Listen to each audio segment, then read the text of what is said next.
All right, Ms. Rivers, are you ready? Yes. Okay, we're going to go on the record in State versus Williams. It is Thursday, the 27th at around 10:30. Mr. Williams is in court with his lawyers. Ms. Reimer is here and our jurors are here. Everyone managed to get around the fact that the city decided to close Central Avenue. It's an unimportant street if you're trying to get to the courthouse, but way to go, city. Because none of the other streets have any limitations on them these days. Where we left off last night was that I had ruled that should Mr. Williams testify and the door be opened, which I think would be opened by him answering any questions at all, the state would be able to admit or at least tender the jail call between Mr. Williams and his mother from not last night, but the night before. And then I emailed the parties later that evening a close to final version of the jury charge as well as a verdict form. Ms. Reimer, any issues with the verdict form? No, Your Honor. Ms. Wood? No, Judge. I promised you it was going to be boring. Okay. Then I think the next thing to do is for me to re-engage with Mr. Williams. We had a good discussion yesterday afternoon about your rights as a criminal defendant, your right to testify if you want to, and your right to remain silent. And the subsequent charge, I'll give the jury that they should draw no inferences, hurtful or harmful, from the fact that you chose not to testify. And what you told me last night or yesterday afternoon, Mr. Williams, was not only would you like to testify, but you intended to testify. And I just want to confirm that before I bring the jurors out thinking you are going to testify, if in fact you've changed your mind. So at 10:30 on Thursday, the 27th, do you intend to testify, Mr. Williams? No. I agree with my attorney not to. Well, I appreciate you responding that way, but I want to make sure that that's your decision. You're free to agree with your attorney and both your attorneys and other people who may be saying maybe you don't want to testify or maybe you shouldn't testify, but you understand it's your decision. Okay, you don't feel strong-armed by your lawyers. No. You feel like they've given you good advice. Yes. And you're following that advice. And you are independently of your own free will choosing not to testify. Got it. Ms. Wood, do you plan on calling any other witnesses? No, Judge. So Ms. Reimer, do you need to do anything to have, or Ms. Robinson, the first part of your closing teed up? Yes, Your Honor. Oh, is that on? Yes. Did you come down to 1D yesterday? Were you here yesterday? Yeah, we checked out what the new equipment will be like. I was next door, I want to see. Was that YSL stuff? No. What was going on in 1C? That's where they're having a stranger, or they back in 1D. They had 1D today. Oh, 1C, yeah, but they all came over. So Emerson came over from 1D at 4 o'clock to look at all the equipment. And I wasn't at 1C yesterday, it was the day before. Oh, okay, I was talking about yesterday. We took this break and one of the things I had to do was go down and look at what the new evidence presentation stuff will be. Pretty jazzy. All the screens are touch screens. But I already told these people that. Okay.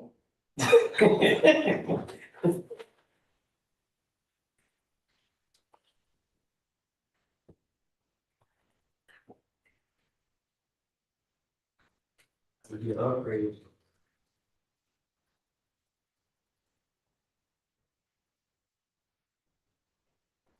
It won't be happening anytime soon, but at least the prototype, they're actually using it for trial today. Yesterday, we were just goofing around, people standing around, but Judge Emerson had to move to 1D today because of what's going on in 1C, which is YSL. So they're actually trying.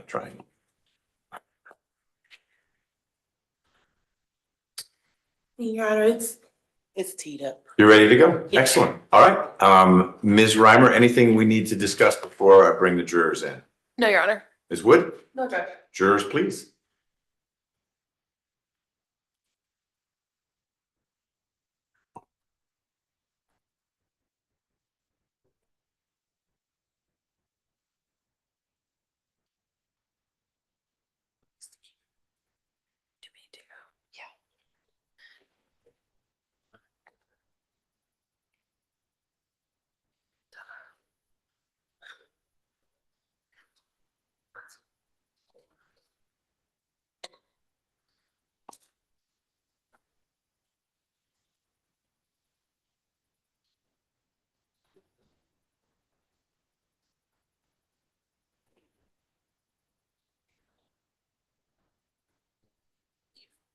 Sure.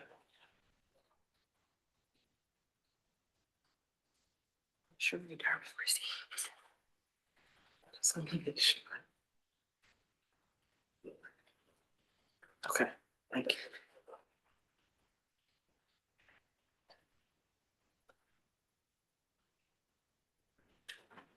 All right, adjourned.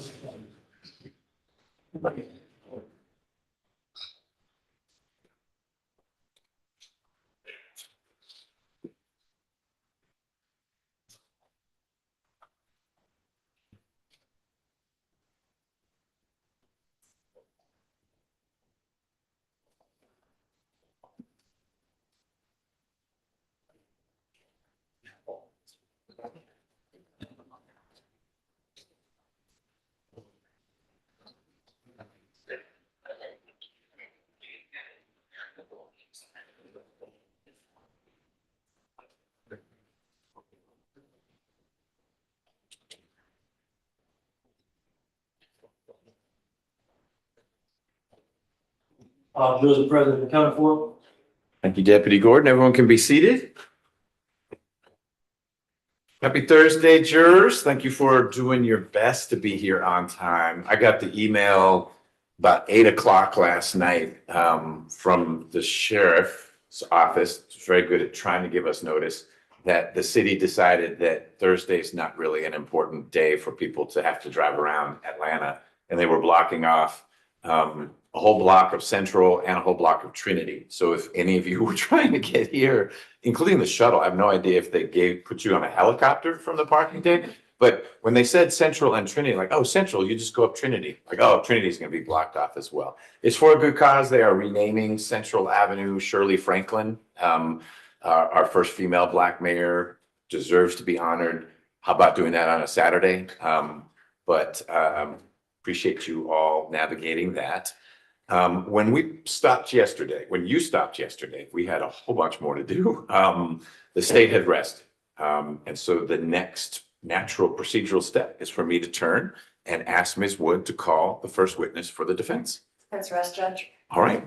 Ladies and gentlemen, as I forecast, one of two outcomes. The defense, with no burden in this case, might choose to call no witnesses, and that's what they've done, or they could have called witnesses, but they are choosing not to do that. So the evidence is closed. It actually closed yesterday when the last answer was provided from Ms. Fowler, the last witness from the state. So you heard all the evidence in this case.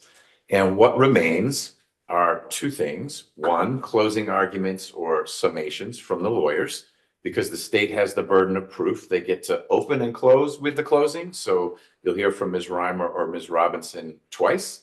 They'll get up and give you the first part of their argument and then sit down. And then Ms. Wood or Ms. Feely will get up and have one opportunity to argue to you what this case is about.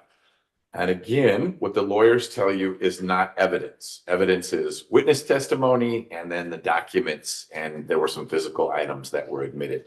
The lawyers are now going to synthesize, and they're going to tell you what has been proven or hasn't, what the evidence shows or what it fails to show. And they may talk a little bit about the law. There may even be some slides up that say, hey, the elements of rape are A, B, C, D. And they're free to do that, but that's not the law. It's probably going to be exactly what I read you, but the law that you're going to get is part 2 that has to happen before you begin your deliberations. And that's what we call the jury charge. And that's when I will read to you the law that you must apply to the evidence as you consider it. So closing arguments, jury charge, deliberations. It'll all happen today. So with that, Ms. Reimer or Ms. Robinson, when you are ready. Thank you, Your Honor. You're welcome.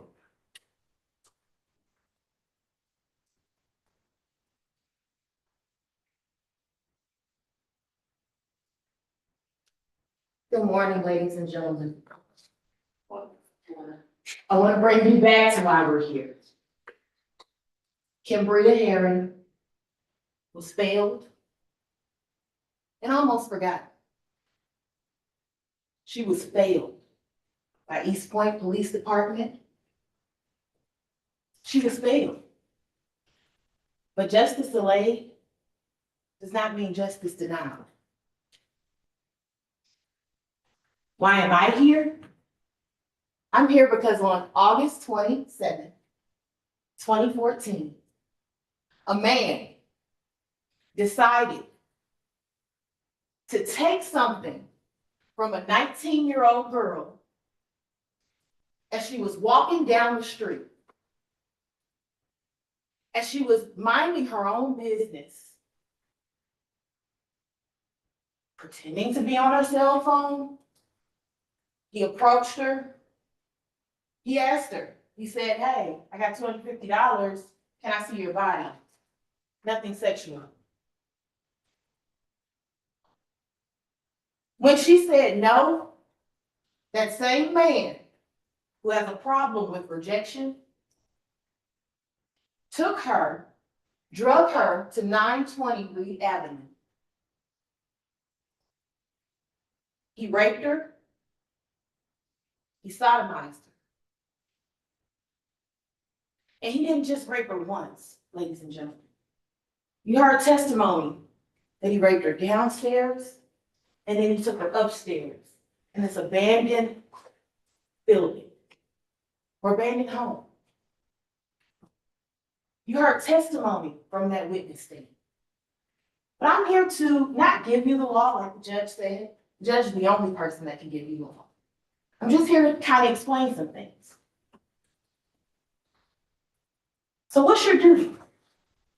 A duty of a juror is to be a fair and impartial person, honestly seeking the truth.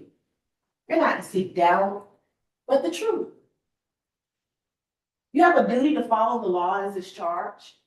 So when the judge gives you that law, it's your duty to follow it. You have a duty to deliberate. When you go back there, you're going to sit back there and talk about this case, the facts of this case, the evidence that you heard from right here. The photographs, the testimony. There are some bags down here. Now these bags, because some people may wonder, why weren't they open? These bags, they contain Cambria's clothing from 2011. They contain bloody panties. They contain her jeans and her shirt. But you also have pictures of what's in this bag. I don't have on gloves, so I'm not gonna open this bag for you all. But that's the thing here. It's listed on here. You don't have to open it either.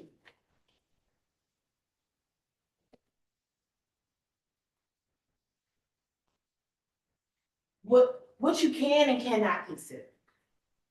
I want to talk about some things that you're not to consider. You're to consider the things that are in this circle. So you're not to consider passion, public opinion, whether or not you're unhappy with the police. I would understand you're unhappy with the police. East Point testified and they did the blame game. They sat here and they said, Detective Horace sat here. He said, "Yeah, I responded, but I wasn't lead. So I did. I took her to the house and found out it was East Point. So it's our jurisdiction. And then what did you do?" "Well, I mean, I tried to get some surveillance from Michelle, but did that happen?" "No." "Okay. Well, then what did you do next?" "I remember there being one people with Cambria. He said that the CAD report was wrong. He also then said that Detective Rashad, that was what he would have done." So then Lieutenant Rashad comes and takes the stand. And Lieutenant Rashad says, "I collected the clothing, I took pictures, I talked to Cambria, but I wasn't the lead on the case, I was assisting."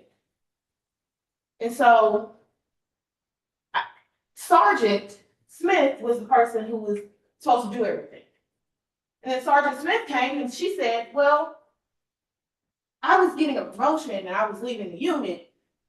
And so what did I do? I mean, I told Lieutenant Rashad that it was his job to do everything." Cambria was failed. And we don't make light of that situation. But the fact that you're unhappy with the police, you're not to consider that. your public feeling, your sentiment, sympathy for the defendant, whether or not you disagree with the law, conjecture, penalty and punishment, prejudice. Those things are not to be considered. Let me tell you about what you can consider. The law, testimony of experts.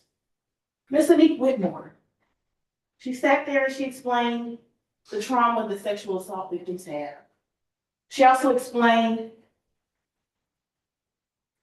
different reactions and responses. So why it would have been that Kimbria waited, because I know there was a question. Why was she waiting? Why wouldn't she stop at a gas station? Once she escaped this house, why wouldn't you just stop somewhere and get help? Why wouldn't you call 911? Well, she explained that her phone was a minute phone, didn't work. But she also explained to you the experience that she had at about 2 o'clock in the morning when that man got off of a bus, a man she didn't know. He got off of a bus and he spoke to her, and he talked to her, and then he grabbed her. So why would she stop after escaping? Why would she stop anywhere other than a place where she felt safe?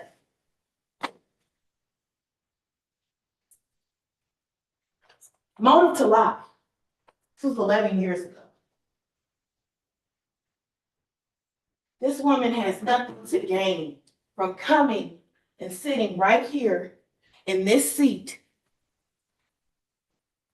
and looking at you all, 14 people that she doesn't know, and crying and saying, this happened to me. I was raped, I was kidnapped, and he forced his penis in my mouth, which is aggravated sodomy. She has absolutely nothing to gain from that. This was 11 years ago. She could have simply moved on with life. You can consider the elements of the crimes, which we'll go through. Testimony of witnesses, and your common sense.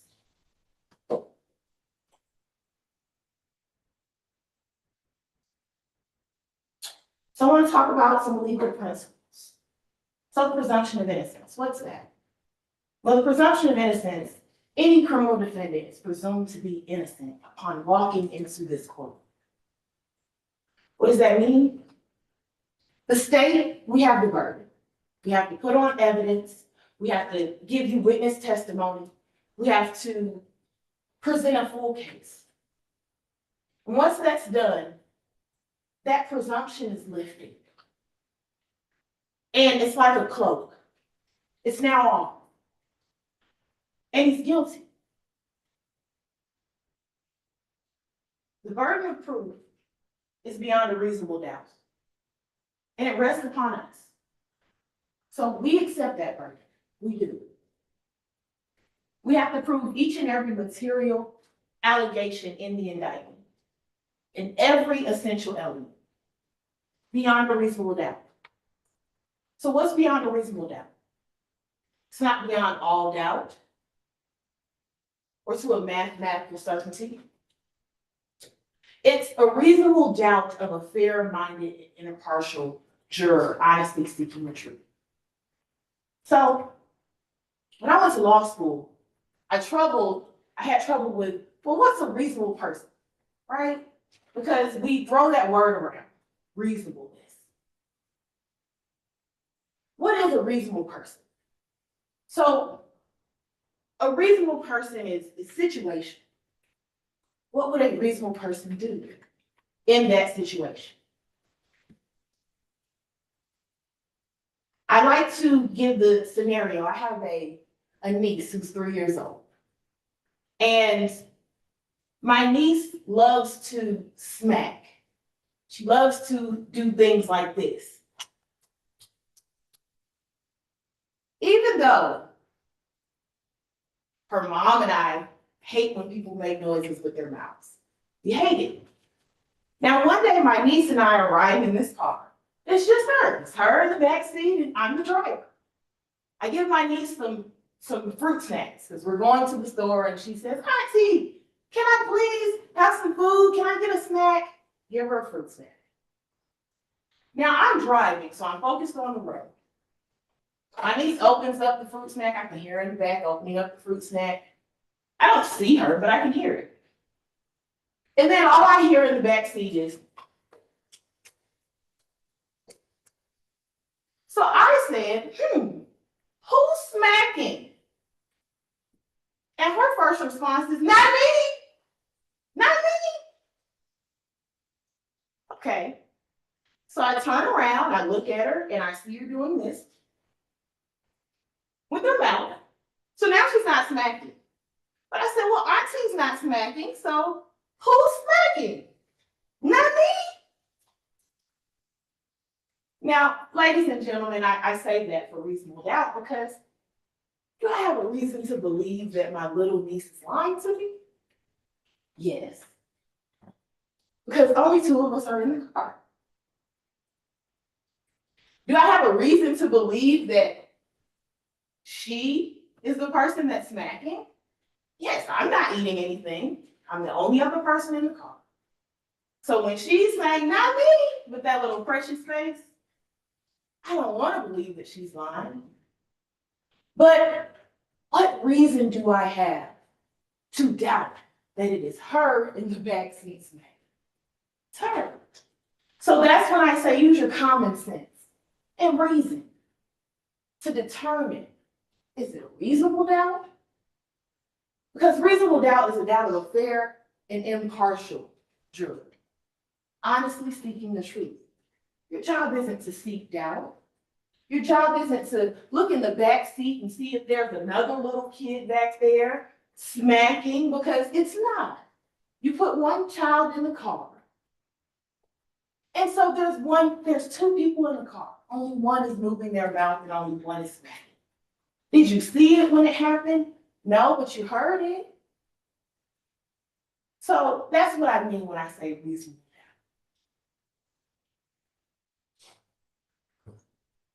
It's not vague, it's not arbitrary. It's a lack. It's a doubt that can be given a reason.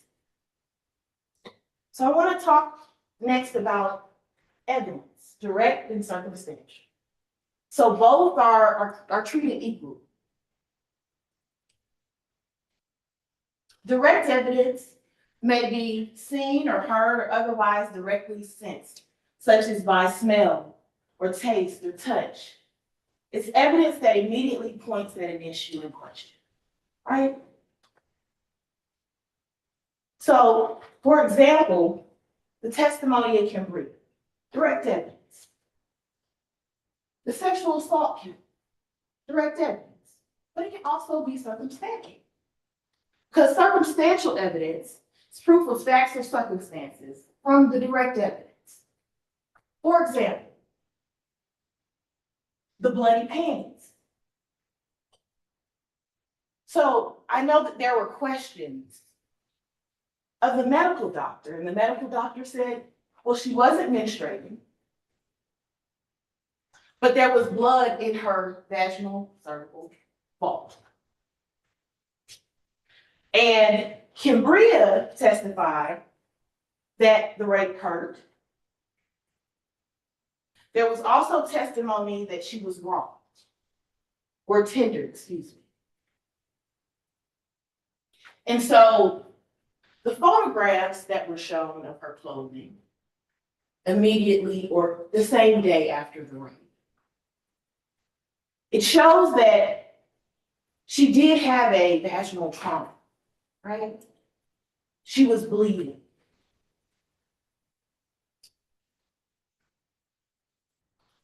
So a scenario I like to give to explain circumstantial evidence is when you go to the gas pump.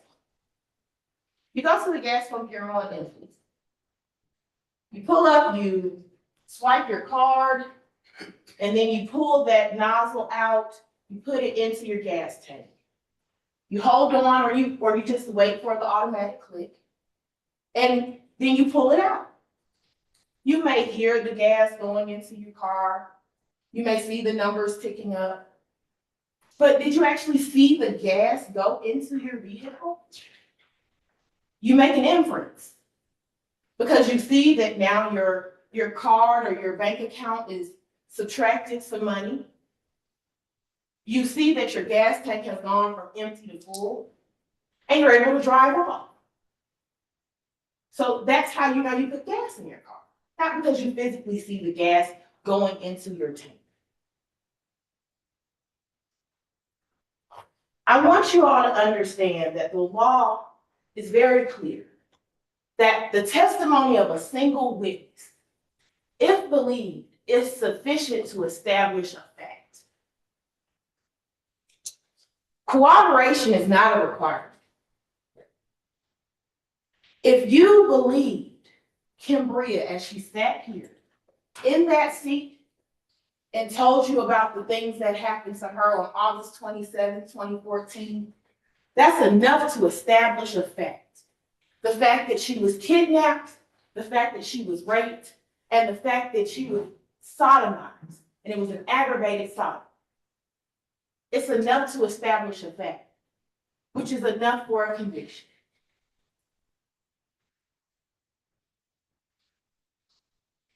You all are the only ones that determine the credibility of a witness. You get to look at the manner in which the witness testifies, the interest or lack of interest in a case, the means and opportunity for knowing the facts of the case, the nature of the facts which they testify, the probability or improbability of their testimony, and personal credibility as you observe. It's the ABCs of credibility. So accuracy, does it match the other evidence? Believability, is it plausible? Not possible, is it plausible? And consistency, is it consistent over time? Cambria did what she was supposed to do that day. She called the police, she reported it, and she went to the hospital and got a sexual assault kit. Now you heard that days later, she had a mental breakdown, which caused her to go to the hospital. But she also said no one followed up with her until 2023, when the Sexual Assault Kit Initiative Unit reached out to her because we had a match.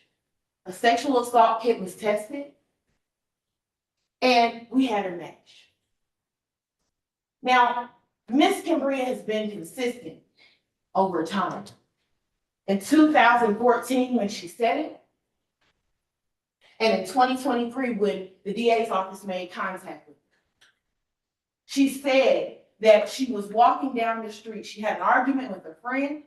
She was kicked out of the friend's house, so she had to leave. She was walking down the street, and as she's walking down the street, a man gets off of a MARTA bus and approaches her, asks her to see her body for $250. When she says no, he says, I'm gonna make you a woman tonight. Okay, we'll see. Then he drags her, takes her to this abandoned house, rapes her. She's been consistent with the beer. She said that he had a beer. When she sat there and she explained to you all that he poured beer down my spine as he raped me from behind. Remember when Ms. Whitmore was talking about contextual details and the things that you remember, how you remember them? That was important. She remembers the details of what happened to her body. She remembers how she felt. And she's been consistent for all of these years.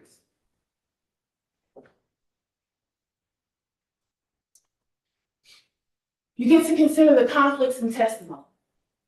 How do you decide what to believe? You look at the evidence. How do you decide when you have children, two children arguing? And it's his word or her word. Look at the evidence. Look at what they're saying. Is there corroboration to support the witness's testimony, either from another witness or from physical evidence? Well, she reported back in 2014. She also reported in 2023 to investigator Sammy John with the DA's office. You apply the same rule to the defense system. Expert witness testimony. The law permits that an expert give their opinion based on their training and experience. So you heard from a lot of experts regarding DNA, that DNA is unique. You heard that how they test DNA, how they break down the cells and how they match them up, and it's a technical thing.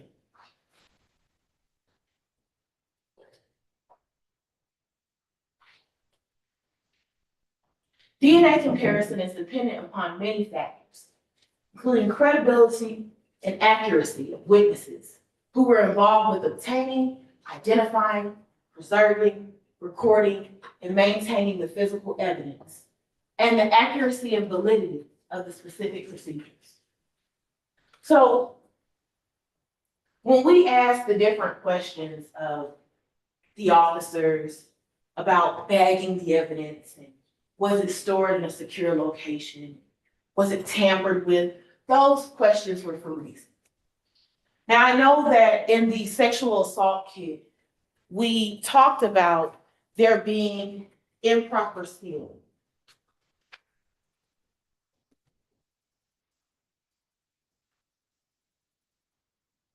But you also heard testimony that the GBI has strict standards.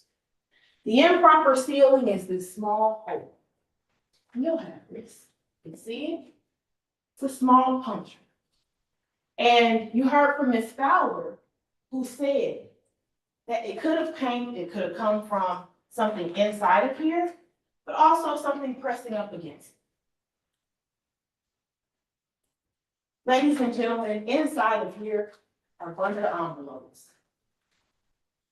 So the notion of the tampering with this and GBI not following their own standards is insane. GBI standards are very strict because they're the Georgia Bureau of Investigation. And so when I asked Ms. Fowler, were your standards followed? And was this kit tested? She said yes.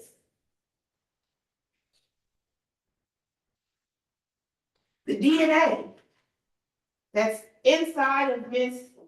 Herring's vaginal cervical swab, it matched to John Williams. That man. Cambria testified that she didn't know that man. Now, ladies and gentlemen, I want you all to understand that when we brought Miss Lucinda in, she stood up. She was able to look over at him, point him out and say, him. Miss Cambria didn't do that. Why? She doesn't know him. She didn't know him then. She doesn't know him now. So why is his semen, his DNA, inside of her vaginal cervical swabs? She said she never agreed to have sex with him. She said she didn't know him.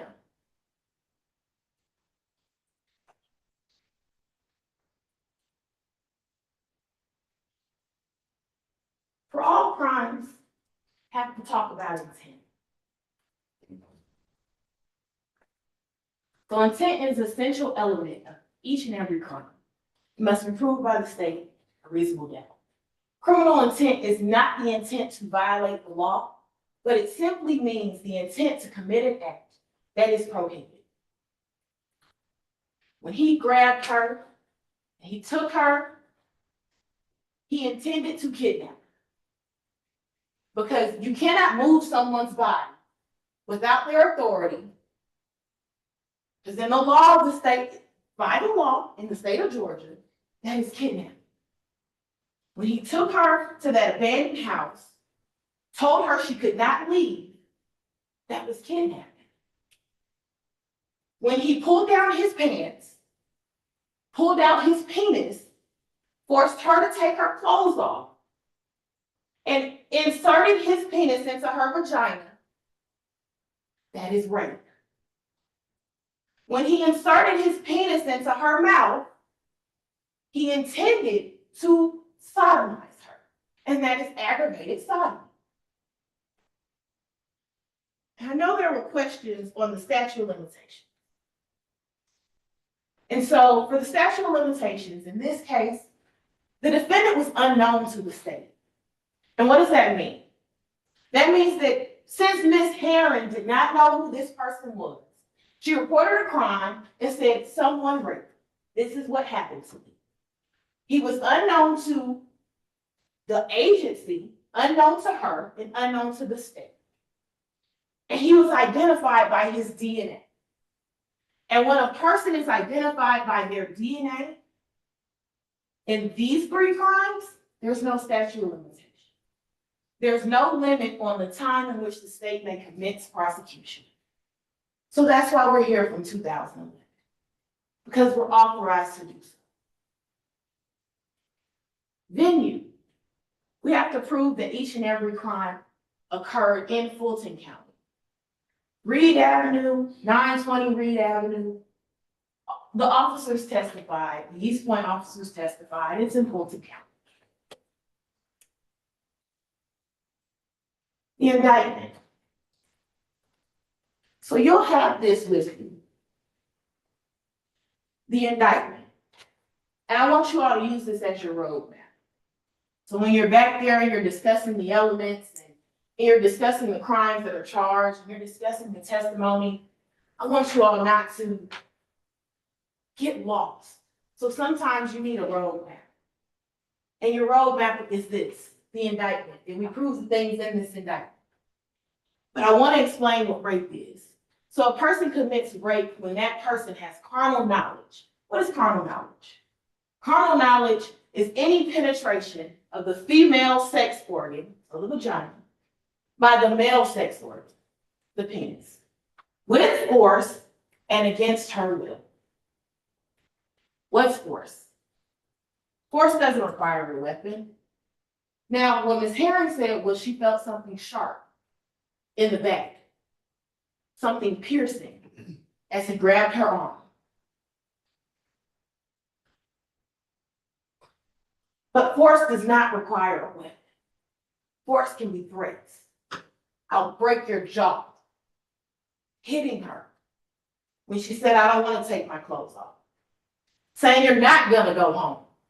When she said, I want to go home. Saying you'll never see your family again. Saying I'm gonna sell you. I want to talk about penetration too. Now, Ms. Herring did say that he entered her vagina, but any penetration, even slight, is enough to prove that element. No injury is required.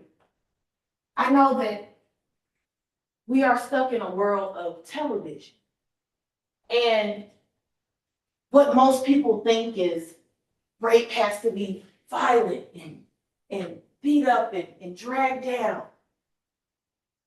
But injury is not required. It's not an element of rape. In this situation, Ms. Herring was bleeding. The vaginal muscle is meant to stretch. Women have children. And so the fact that she was bleeding indicated that there was force or something rough.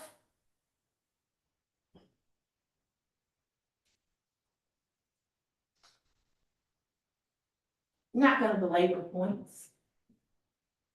We talked about this. The $250. Saying, take your clothes off. And when she says no, he hits her and tells her he'll break her jaw. Being forced on the bed. She said, I didn't want to lay down on that bed.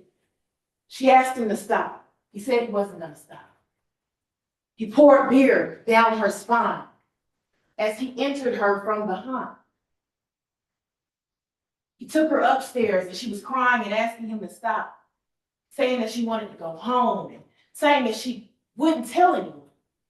He told her to shut up and that she wasn't going anywhere. Forcing his penis into her vagina, she did not consent to that. She was asked, did you want to have sex? Did you agree to have sex?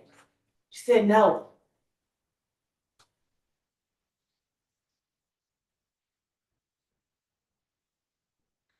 Like I said, Miss Herring did what she was supposed to do.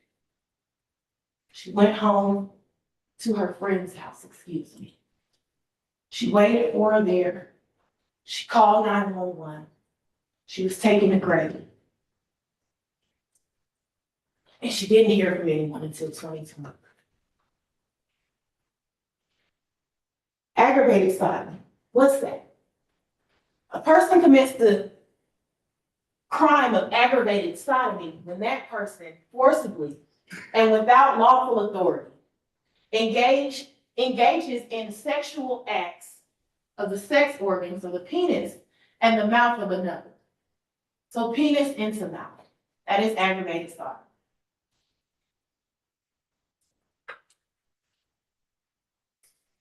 Shabria described that he came from behind her and positioned himself in front of her. And he put his penis into her mouth. She said that she kept trying to move her head back. And he punched her. And then he took his penis out of her mouth and grabbed her arm and drug her upstairs. He forced her to perform oral sex. She never agreed to do that. Kidnapping. What is kidnapping? The kidnapping occurs when a person abducts any person without lawful authority and holds such person against such person's will. He drug her and took her in that house and told her she wasn't going to leave. She told you how afraid she was. She told you she wanted to get home. She told you she didn't want to be there. She did not consent to any of this.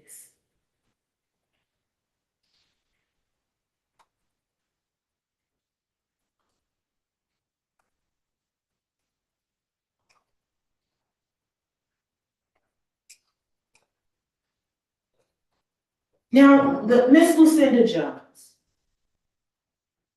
she is a part of this indictment. And I assume that you'll hear that her testimony is irrelevant. It's not. The reason we brought Miss Lucinda in was to show his propensity for sexual assault against women. There are similarities from 2006 to 2014. Miss Lucinda talked about a beer. Miss Lucinda talked about her addiction. She talked about what she was willing to do for that addiction. But she also told you that at some point, when he promised to give her crack for sex, and he wouldn't show it to her, she said, I don't want to do this anymore. No. And members of the jury, you can withdraw consent at any point in time. So the no, I don't want to do this anymore,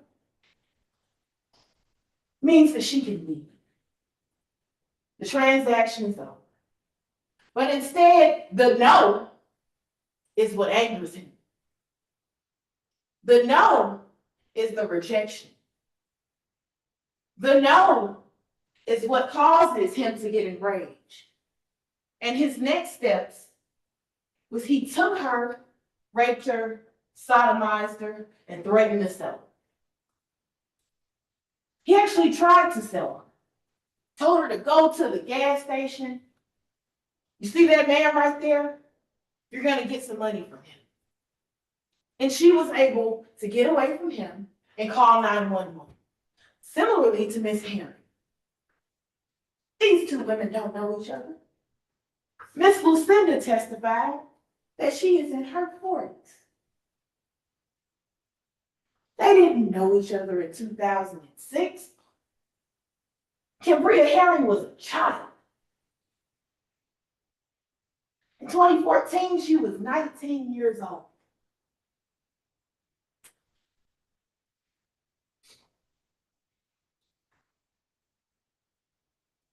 SAGI exists, or the Sexual Assault Kit Initiative. It exists because cases like Cambria's case exist, and they happen way too often. That is why this unit exists.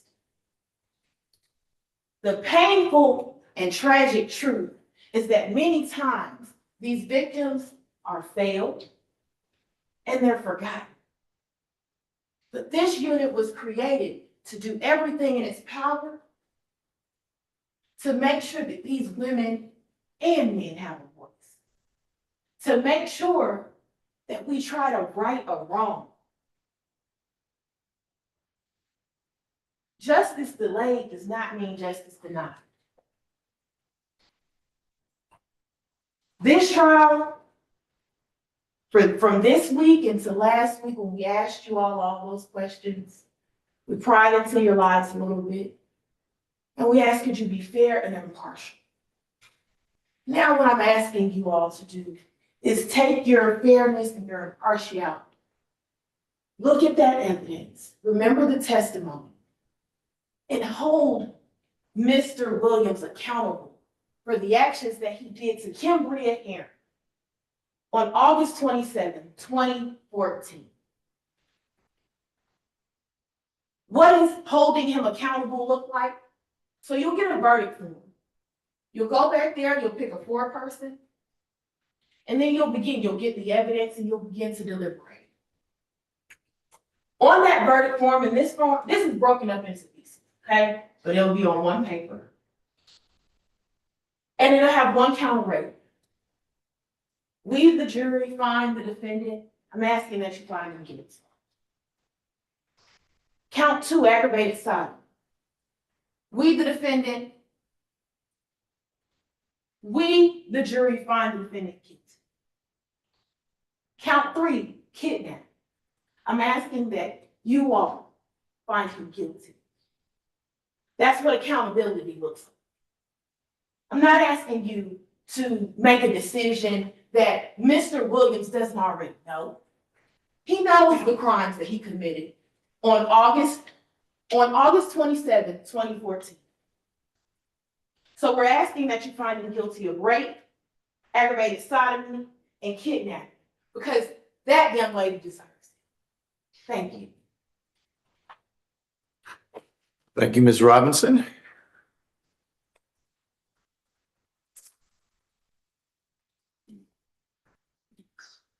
Ms. Feely? So we have a motion that we need to take up outside of the jury's presence. Shouldn't be wrong. Okay. We're gonna keep this to a 5-minute break unless you all end up needing more time to use the restroom, but there's something that I need to talk about with the lawyers before we move to the next part of the proceedings. Don't talk about the case. This will seem like a shorter break, but we will have a longer break after we get through the closings. All right, we good?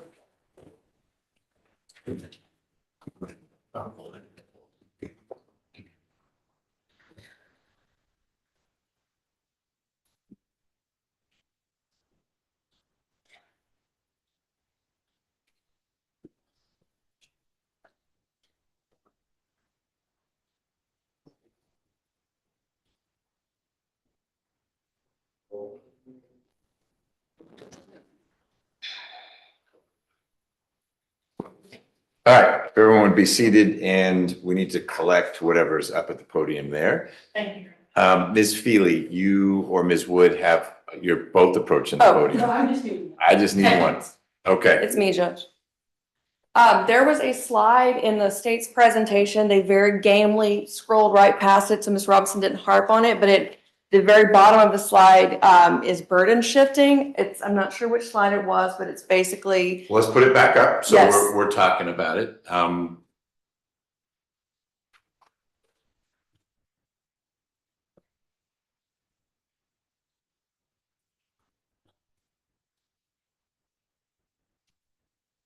do you know about where it was? title of the slide. It's the one where you've highlighted it and The one where you say burden shifting.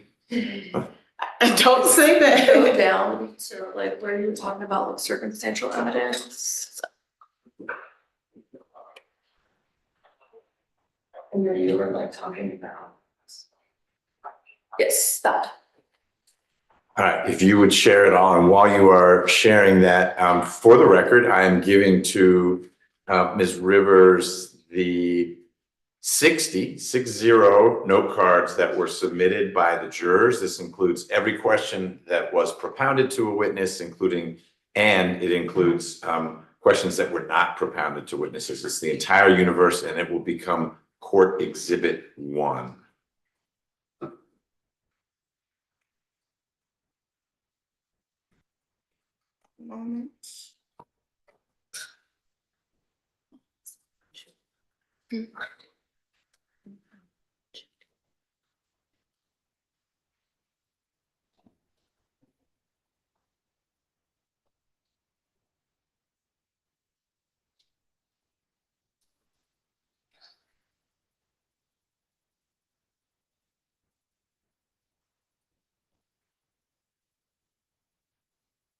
Okay. Is this the slide that concerned you? Yes, Judge. Let's talk about it. We're making this motion, equates to burden shifting, Judge. My fear is that since Mr. Williams is not taking the stand in this trial, that the jury, even though she didn't go into it, they obviously saw it because I saw the tail end of it. So my fear is that a jury sees this and then gets in the back to deliberate and realizes, oh, well, we didn't hear from Mr. Williams, so that must mean something and therefore hold it against him. Okay, so the record is complete here. There is in red on the screen a bullet point. It's 2 sentences. It reads, apply this same rule to the defense story, period. See if the defense story is supported by the evidence from the witness stand. And this relates to, this rule is their corroboration to support a witness testimony. But it's the text that's in red that you are saying is burden shifting? Yes, Judge, I feel, Okay. given where it is in the slide for the conflicts in testimony, I'm concerned that a jury would think, well, the defense did not offer any testimony, therefore that means something. Okay. Tell me why you think that concern, and I see how you extrapolate from the text. It doesn't jump out at me, but I don't disagree with that's a way to read it. Why is that not addressed with the multiple charges the jury will be getting from me, one about the burden and how it never shifts and it's always on the state, coupled with the language I'll give them, as I promised Mr. Williams, that the jurors are to draw no conclusions at all from the fact that Mr. Williams didn't testify, which, by the way, would only be a possible component of the defense story. Another way to read this language is the defense story began when you gave your opening, which is to say it was consent. That's the defense story. And presumably in your closing, you're going to say more about that. So question one, why doesn't the charge that I have given and will continue to give the jury inoculate against your concern? And then two, if you don't think it does, would you like me, because I don't think this is a mistrial situation, would you like me to remind the jurors before you start, either by directly referencing this language or just generically, hey, keep in mind, there doesn't need to be a defense story. There may be one, but the defense has no burden and they don't have to corroborate their story. They put up a story and the state has to disprove that story. I'm happy to relay that, but I've now said a lot and would like you to respond. Yes, Judge, and I actually agree with you, and you've of course, explained it way more eloquently than I can. I think I'm actually just having like a little bit of a flashback to one of my more recent trials where my discussions with the jury post-trial were, even though we had gone over, Judge Emerson had given the law and no burden shifting, their big concern was, why didn't you put up a case, or why didn't you put your client on the stand? And so really this is more preventative measure. I just want to remind the state, no burden shifting. And if you could give the second part of what you said, that little reminder, I would really appreciate it. Okay, before you give your closing. Yes, Judge. All right. Ms. Robinson, and without this slide up, or do you want me to say, hey, you may remember this language? I don't think we need it, Judge. Okay, all right. Ms. Robinson, I do not intend in my instruction to the jury before Ms. Wood gives her closing to have the slide up or say, hey, Ms. Robinson said this or that, but just to remind them of the way the burden flows and actually never flows, and we're at rest, which I'll add is in other of your slides. So I don't view this as mischievous, but I view it as a potential for having been misinterpreted. And it's helpful to know that juror feedback in the past has suggested to Ms. Wood that even though the judge says X, the jury's like, yeah, that's interesting, but I will do my best to impress upon them how that works. Any issue with that? No, Your Honor. Okay. Thank All you. right. Will it reach right here? Then once your technology is ready, we'll bring the jurors out. And my plan, and Ms. Reimer, I don't mean to put you through discomfort, but my plan is, given that they got a little bit of a break now, is to finish with closings and then we break for lunch. And then I'll charge them and they do their deliberations. You're gonna make it? Ish? I don't know if you're doing part 2 of the closing. I am, Your Honor. I am doing part 2 of the closing. Why don't we check in when Ms. Wood is done? If she goes a full hour, it's 12:30, then we may say, let's break for lunch. I try not to have a break like that, but it had nothing to do with your situation, just so that all the closings come at once. But let's take each other's pulse when Yes, Ms. sure. Wood is done. And I know this has added another layer to scheduling, so I do. Don't apologize. It's you have nothing to apologize about. We balance many things in life. All right. You ready technically? Because I don't see anything. Do you want to test, like slide forward, slide backward? Judge, don't jinx me. Not, I'm testing. Oh, no. Good thing we tested. I have Did to you know? unplug it and plug it back in.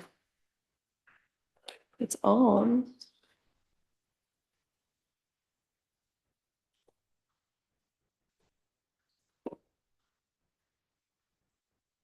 Oh, That was me doing it, but I've done it that way. that's fine. And it just pays, it helps you pace, because you have to come back and take a breath and Oh, go on okay. to the next one. Can you do that? Yeah. Okay. So no clicker? Good. As long as you know how to do it. I want to see you move it forward and backward. Okay. Got we're it. good. All right. Let's bring the jury in, please.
All right, the jurors.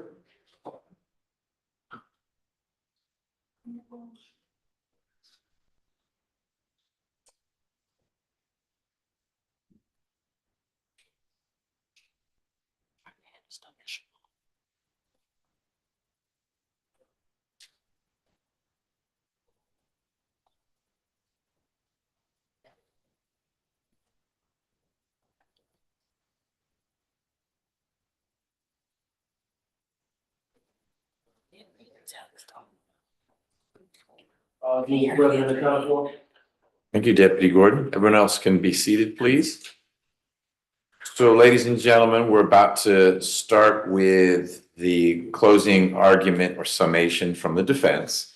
Just want to give you a reminder before Ms. Wood gets up here and shares with you what she wants to share. There is no burden on the defense. There doesn't need to be a defense story or defense version of events, but the defendant is entitled to have his lawyers argue to you whatever she's going to argue. And the burden doesn't ever shift from the state to the defense. If the defense throws something out there, they don't have to corroborate things. That's not their burden. The state has the burden of corroborating. And you work through what you're here to see if there is a reasonable doubt. And if there's not a reasonable doubt, then you are authorized to convict. With that reminder, which you'll hear again when I formally charge you after the closings are done, Ms. Wood. Thank you, Judge. Good morning, ladies and gentlemen. You just heard from the state. They said this is a case failed and forgotten was their thing. I'm standing here before you and I'm telling you, the only failure we have in courtroom 8D today is the state failing to prove this case.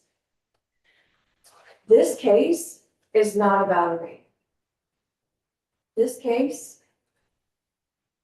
is about sex that happened after midnight on Cleveland Avenue. That's it.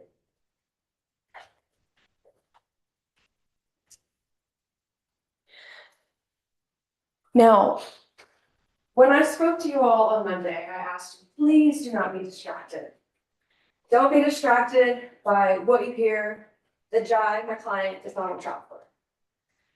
I previewed for you that you might hear about some cocaine usage and you might hear about some prostitution and some other things that some people might think are unsavory lifestyle choices. That is all a distraction. Jai is not on trial for any of that. And so whether you agree or disagree that recreational cocaine usage and having sex with strange women on Cleveland Avenue, maybe not the best lifestyle choice, that's not what he's on trial for.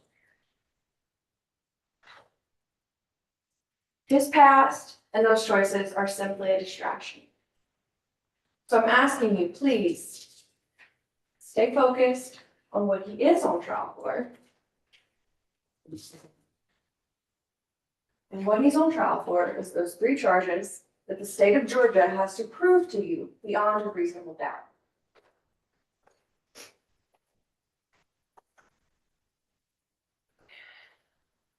Now, I found it kind of interesting that the state stood up here and their example to try to explain to you what reasonable doubt is, they use an example of someone lying to describe reasonable doubt.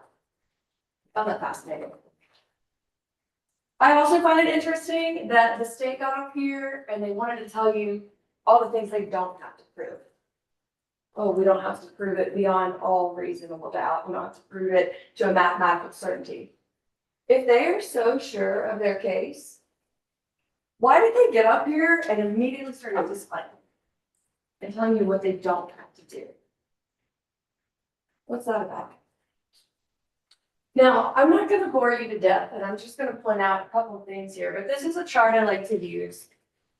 I'm a visual learner. It's levels of proof. So way down here at the bottom of the staircase, you've got no evidence. No trace of evidence whatsoever. That's obviously not guilty. And then if you go up a few steps, you'll get to reasonable suspicion. So that is all it takes for a police officer to stop you on the street and frisk you, do a search. Not based on a hunch or a guess, has to be based on specific, particularized facts. And even that, still not guilty. If you go up another step on the staircase, you get to probable cause. And that is what it takes for a police officer to make an arrest in a case, right? So that's what they needed to arrest Guy when they arrested him. Even then, not guilty. If you jump up to clear and convincing, which is a firm belief that the allegations are true in a case, it's all that the state of Georgia needs to take a child away from a parent in a custody case. Even that, which to me is huge, taking a child away from their legal parent, still not guilty. And then you hop up to reasonable doubt, still not guilty.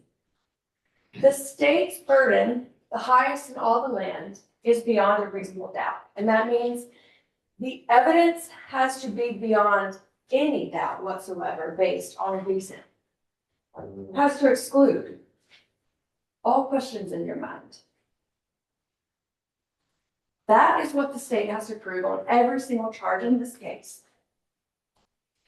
And they haven't done it. They haven't done it.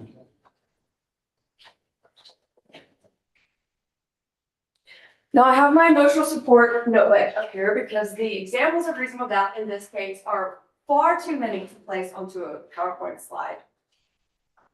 And so I'm going to walk through them with you. Kimberly got on the stand and she mentioned a knife. So at one point it was, Jai had a knife to my back and also a beer can in his hand, and he was also dragging me down Cleveland Avenue. Jai's not an octopus, so that could not have been true. Not sure how that made sense. But I want to bring your attention to the fact that in that 3-count indictment, there's no charge for possession of a knife during the commission of a felony. I do this for a living. I can assure you, if the state thought there was evidence of a knife, they would have tacked on the possession of a knife during the commission of a felony. It's another bite of the apple for the state. The fact they didn't charge that means they didn't even believe Gabriel. No evidence of a knife. No photo of a knife. We'll talk about each point of this department in a minute, but they definitely didn't go to the scene to even try to collect a knife. None of that. That's a doubt, because that was part of her story. The story you heard from everyone but Cambria about the offer to pay $250 to see her body. Cambria never said that on the stand. Investigator John, who's with the district attorney's office, said that. She never told us that. She did, however, tell us about getting punched in the face or slapped in the face. But again, the 3-count indictment does not have a charge for battery. There were no visible photos or visible injuries of a battery to her face. So it makes one question, if someone can allegedly manhandle you down Cleveland Avenue, if they're strong enough to do that, wouldn't you think if they punched you in the face, there would be a mark? No evidence, again, no charge for that, so the state didn't believe her on that either.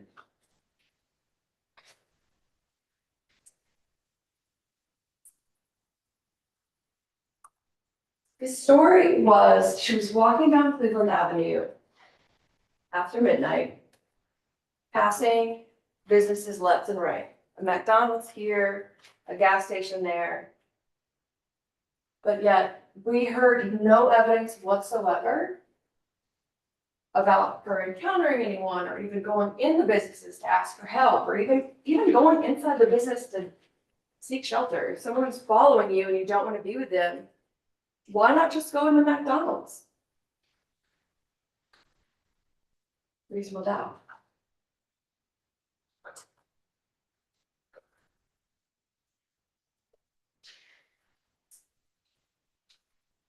Then she also mentioned a couple. There was a couple in the bottom part of the Reed Avenue house the next morning. right? But she was supposedly raped violently and didn't like tell them or ask them to call the cops, didn't scream for help. Surely she heard people in the bottom part of the house when she was upstairs. No evidence of that. She also told us that she had a cell phone with her. And then when I cross-examined her, she said, oh, well, it was dead. But ladies and gentlemen, even back in 2014, cell phones were able to make an emergency phone call, even if they were dead, even if they had no minutes on them. That's reasonable doubt.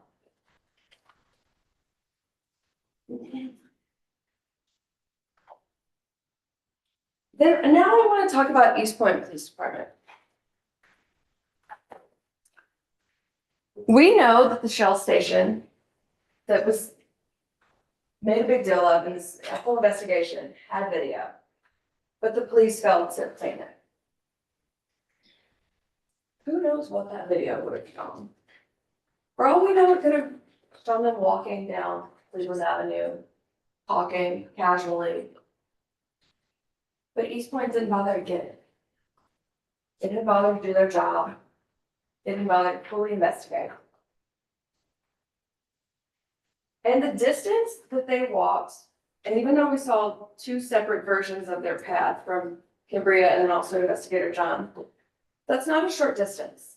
Are we to believe that no one saw them walking down Cleveland Avenue?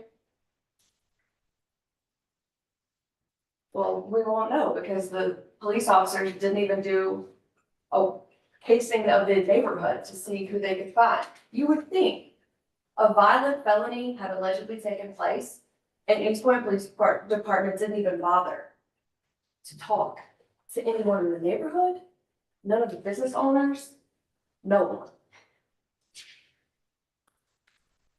That lack of investigation in this case is huge.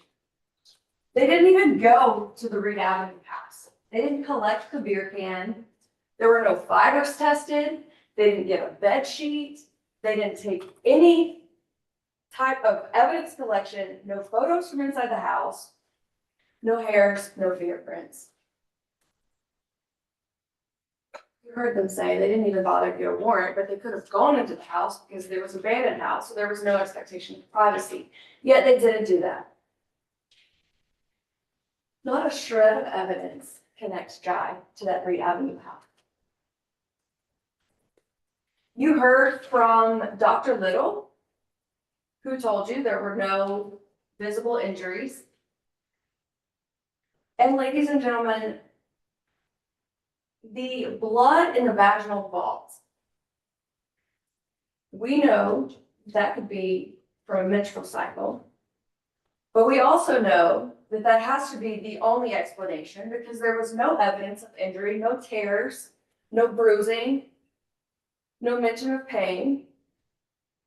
The only way that Dr. Little even knew to classify this as a sexual assault examination is because that is what was self-reported by Cambria and by the law enforcement team. There was no evidence. No tears, no bruising, nothing.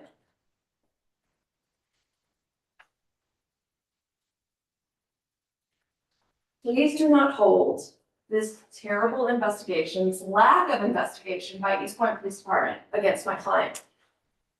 We have no burden. Please do not hold their terrible work product against him. Every single police officer that got on this stand punted. It was like a game of hot potato in here. Oh, that was Sergeant Smith. No, I handed that off to Rick. That was Rick's job. Officer Williams, oh, that was East Point, so I didn't bother to check for the surveillance cameras. Everyone kicked the ball here.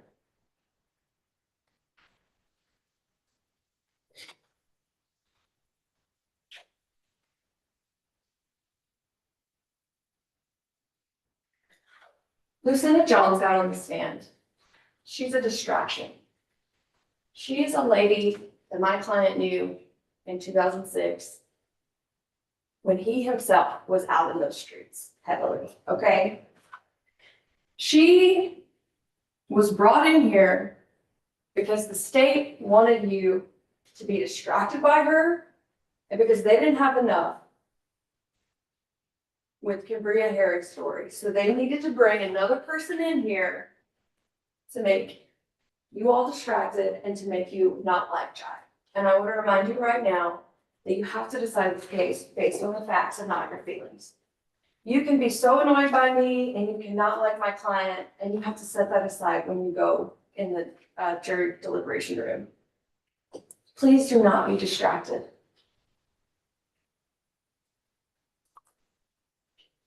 That case, by the way, as you did here, was dismissed, not prosecuted. So the state brings her in here 20 years later to distract you and to try to give you a reason not to like my client.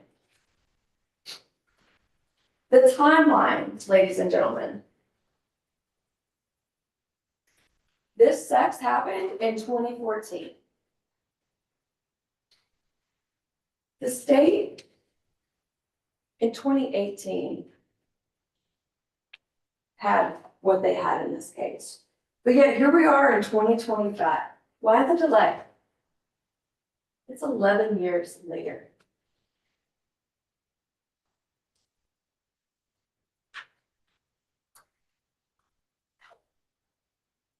Now, I want to go through the witnesses a little more in depth. We had Officer Williams from Atlanta Police Department, who was the first one on the scene initially, but then he realized the venue was not his. But just like the other officers, he punted. He didn't even follow up with the surveillance cameras because it's not his job. But he did confirm with us the timeline, which is huge here. He was on the 3 to 11 p.m. shift. A whole day passed between the alleged incident and when it was reported. What was Cambria Herring doing in that time? Not seeking help, not seeking medical attention. I left this slide blank because that is essentially all that East Point Police Department did, which was nothing. You had Officer Boris, who told us that there was only one female when he got on the scene, even though the state really wanted him to say there were two. He confirmed, though, that Cambria spent the night at the Reed Avenue house. He also said there were no visible injuries. He also confirmed what I've already said. He didn't do anything. Didn't look for other witnesses. Didn't check for videos from the businesses in the area. No walk and talk, no casing of the scene. We heard from Officer Cavan, who transported the kit to the GBI. And then we also heard from Officer Michaud, who punted to Sergeant Smith. None of them actually spoke to Cambria, which I find alarming.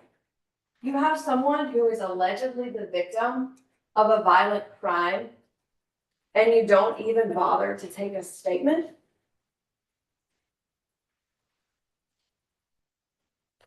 Sergeant Smith even went all the way to Lithonia and didn't get a statement, even though there was an episode happening at her house that day, at Cambria's house.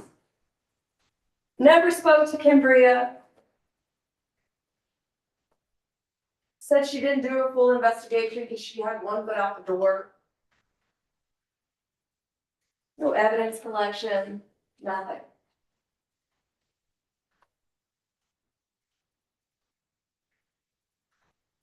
We heard from the district attorney's investigator, Mr. John, who told us from the stand Cambria was inconsistent. He also told us that she had anxiety, which could explain why she was so upset. I'm sure she was anxious to be in here in a room full of strangers. And he also told us that the DA's office has victim advocates that coach their witnesses.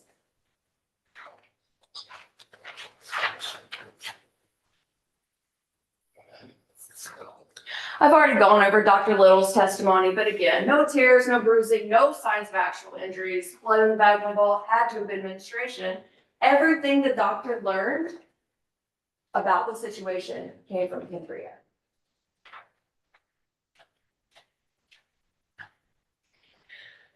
Now, I want to get to Cambria herself. She was, obviously didn't want to be here. She was 19 years old at the time. She told us August 27th, 2014, she had a fight with her best friend, Jasmine. Jasmine kicks her out, doesn't seem to care or know where Cambria is headed on foot after midnight as a 19-year-old girl walking down Cleveland Avenue. She was headed on foot from Cleveland Avenue all the way to the west side, which is not close.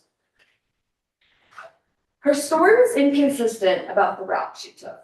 She drew one route for us, and then the route that she told investigator John was a little bit different. And she walked down Cleveland Avenue for the phone that could have called 911. And she walked past a McDonald's, and she walked past the Shell station. She never once, if she were actually uncomfortable, she never once decided to take a detour and go to McDonald's or go to a Shell station or scream and holler and cause a commotion. It's Cleveland Avenue. There's people about at all hours of the day and night. None of that. None of that. And again, we don't have surveillance footage, so who knows? The surveillance footage could have shown them casually walking down the street, flirting back and forth. Who knows? Because we don't have it, because the state didn't get it.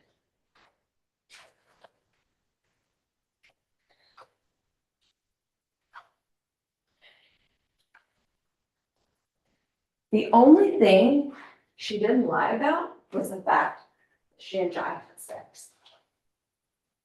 Everything else is the equivalent of buyer's remorse. She had sex, and then after the fact, she regretted it. So the story is rape. But that's not how rape works, right? You can't have sex with someone and then decide after the fact, maybe I didn't want to have sex with that person. That's not how it works. You cannot claim rape after the fact.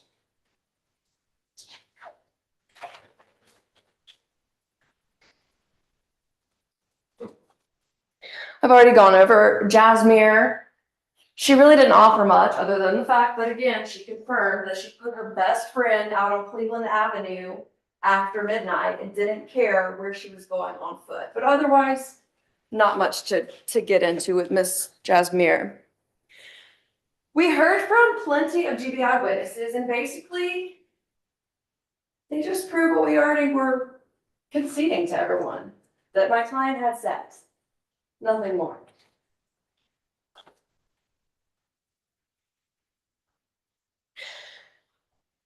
Again, I've already talked about Miss Jones. I haven't talked about Anique Whitmore. Do not be distracted. Miss Whitmore used to work for the Fulton County District Attorney's Office. Of course, she's going to get on that stand. Of course, she is going to want you to believe all of the state's witnesses. That used to be her job. They put Miss Whitmore on this stand as a distraction. She told you she didn't actually work on this case. So they put her on the stand to make up for what they don't have. Interestingly, she did say more so than not, victims usually have a flat or emotionless affect.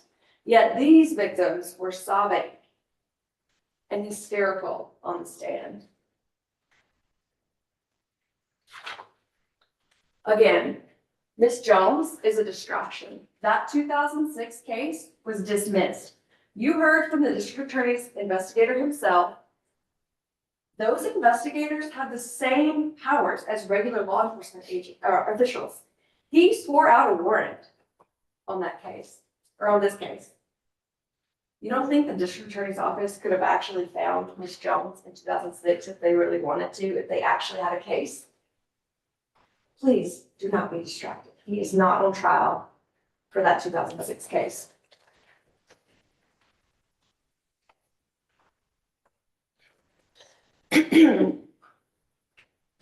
Now, the judge is gonna go over the law. I'm just gonna touch on a couple of the areas that I want to point out to you. Testimony of a single witness, if believed, is sufficient to establish a fact, provided you find it sufficient. That means you have to find that witness credible. You have to find them believable. If not, reasonable doubt, you have to acquit. It is your duty. The law says you must acquit if your minds are wavering or unsettled, if you are left with questions at the end of this. That is reasonable doubt.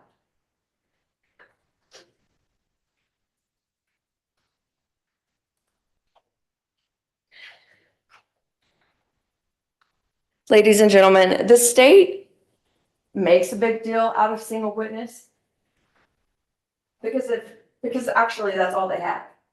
If they had any other actual witnesses, they would put them on the stand. Don't be distracted.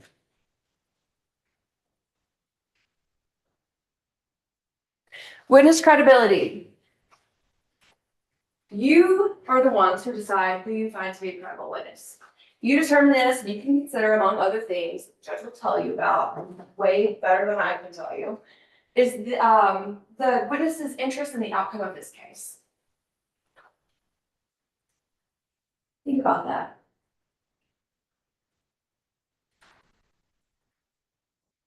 Gabriel lied. Buyer's remorse doesn't work like that. You cannot call it rape after the fact.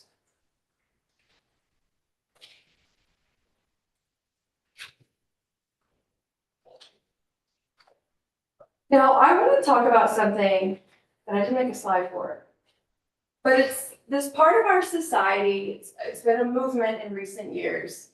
It's been a hashtag believe all women, hashtag me too. And I'm a woman, obviously, so I support women as well.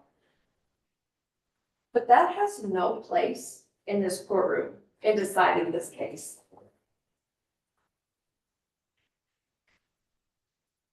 You have to decide this case by holding the state to their burden and deciding whether they actually proved every bit of this indictment beyond a reasonable doubt.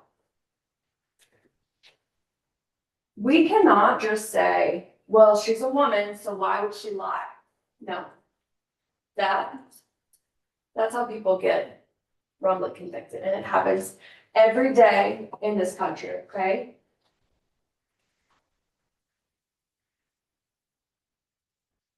Hold the state to their burden. They didn't prove this case. They did not prove that a rape happened, that anyone was sodomized, and definitely they didn't prove that anyone was kidnapped. So again, I'll remind you here, you have to decide this case based on the facts and not your feelings.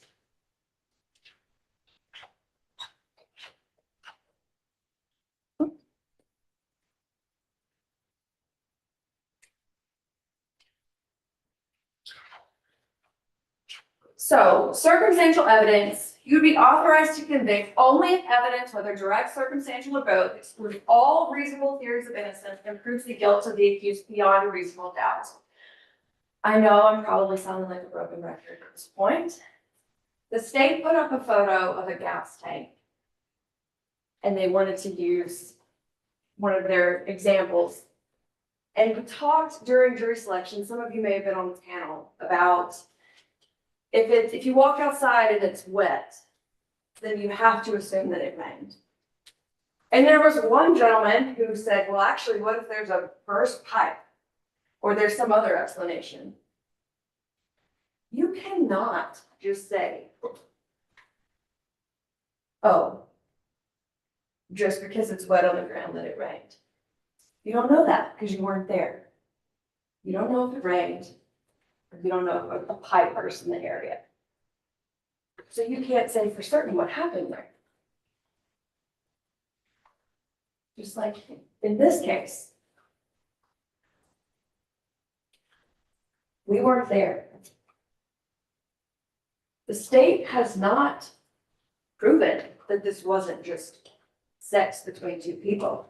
They haven't proved that this is a rape.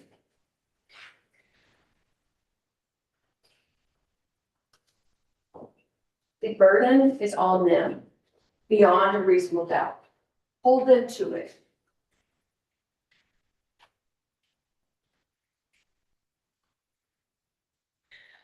Grave suspicion, facts and circumstances that merely place upon the defendant a grave suspicion of the crime charged or that merely raise a speculation or conjecture of the defendant's guilt are not sufficient for you to convict a child. I'll remind you, just because it sounds bad, or just because it's maybe a little sketchy to be on Cleveland Avenue after midnight, and that's not enough. It is not enough simply because you might suspect. That's not enough. They have to prove it beyond a reasonable doubt.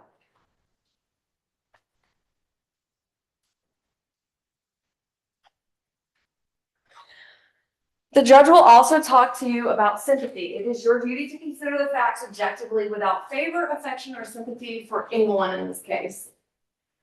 You may be feeling some type of way for Cambria, but you cannot decide this case. You should not.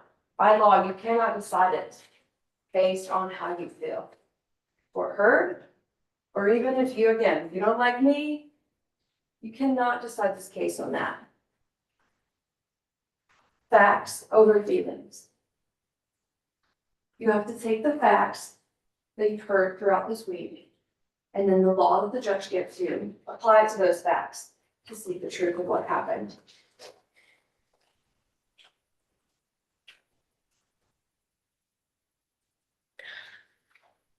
When I spoke to you on Monday, I said that you all are the most powerful people in this courtroom. You're more important than even Judge McCarthy. This is about a case between the state and my client, John. Cambria is simply the state's witness here, okay? Your job is not to bring justice. That's not your job.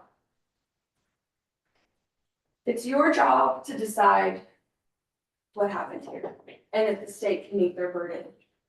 By finding my client not guilty, you are depriving nobody of anything, okay? You would actually be doing your job. Because if you have doubts, if you're uncertain, if your mind is wavering, if you have questions and you feel, wow, the state really did not, check all the boxes for me, it is your duty to acquit Mr. Williams. It's not your job to send a message to the community, even though the state's going to tell you that in a little bit when they get up for their second round. Your job is simply to evaluate the quality and the quantity of what they've presented this week. Is it enough? Does it meet that top step on the staircase? Did they prove this case beyond a reasonable doubt? Again, your role is to decide the facts, not how you feel about this case.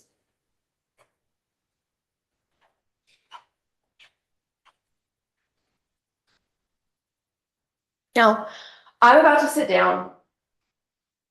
And I'm going to sit down, and as soon as I sit in that chair, I'm going to think of about 20 things that I meant to tell y'all that I forgot to do. And then probably years from now, I'm going to wake up in the middle of the night and think about it. That's just how this works. This is my one shot to speak to you all on Jai's behalf. The state gets to go again because they have the burden in the case. So this is my opportunity to just remind you, the state has not proved that any crime happened here. They didn't prove a rape happened. All that they have is sex on Cleveland Avenue. They didn't prove anyone was sodomized, and they didn't prove anyone was kidnapped.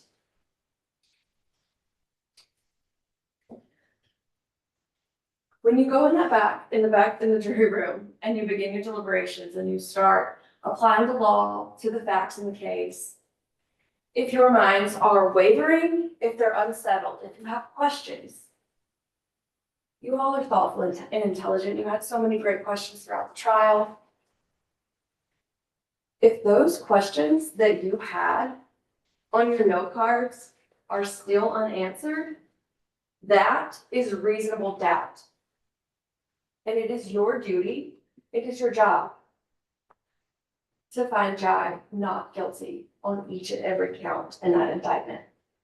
So I'm about to sit down, and then Ms. Reimer gets to go. And I ask that you just keep this in mind. If you still have questions, that is reasonable doubt, and you must acquit. I'm asking you to find Jai Williams not guilty on all charges. Thank you.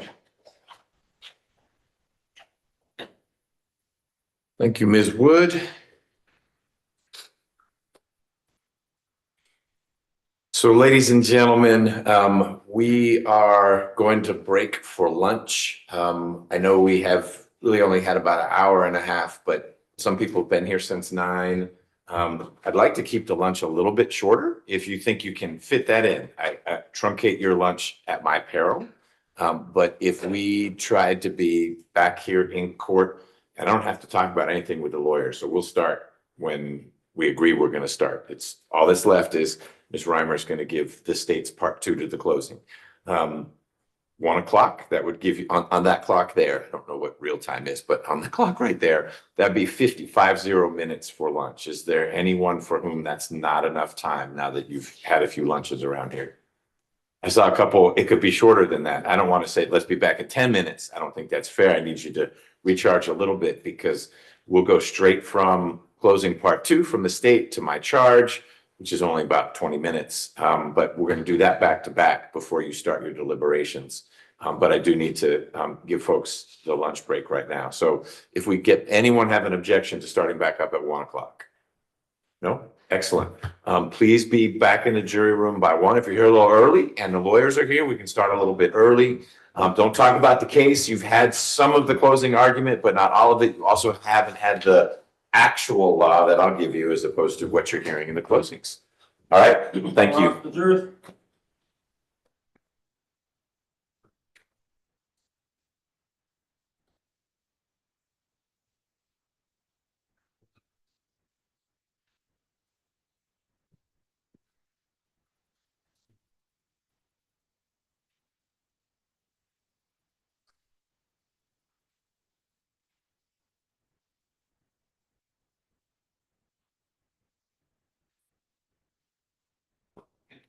All right, Ms. Reimer, anything before we break? No, Your Honor. Ms. Wood? No, Travis, thank you. All right, let's all be back at 12:55 on that clock, so 45 minutes from now. And if our jurors are here, we'll get started then. Thank you, Your Honor. You're welcome. See you all then.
I know. All right, Ms. Rivers, are you ready? Yes. Okay, we're back on the record in State versus Williams. It is the end of the lunch break. I have had Deputy Gordon put on each of the two tables, state and defense, a copy of the jury charge. If you turn to page 5 of that jury charge, you'll see at the top, there's a paragraph on identification. For those of you who have had trials in my division before, those are the standard 3 sentences. I just think it puts things in context. Also a correct statement of the law. That's what I advertised before we took our lunch break. I would be adding. The only other change from what you saw in what I emailed you all is that defendant's choice not to testify is not highlighted anymore. I had highlighted it so I wouldn't forget to remove it if Mr. Williams elected to testify, or keep it in if he chose not to testify. So there's your jury charge. I've printed out the verdict form. You've already said the verdict form is super, so we'll keep it. Do you foresee a big debate over what physical evidence goes back with the jury? Okay.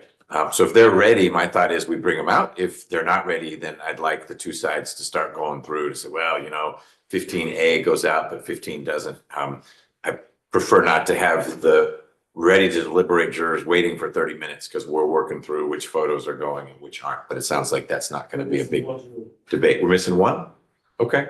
Then why don't you start conferring on which exhibits go back and which don't? And will they do a green light? Okay. You have until the green light goes on. Go. Sorry, these service, I knew you were good. I'm just making sure you take them candy 15s right over. Oh, I keep trying you. 15 of these from I'm sorry, 15 it's not. Yeah, you can, I'm looking like I should that.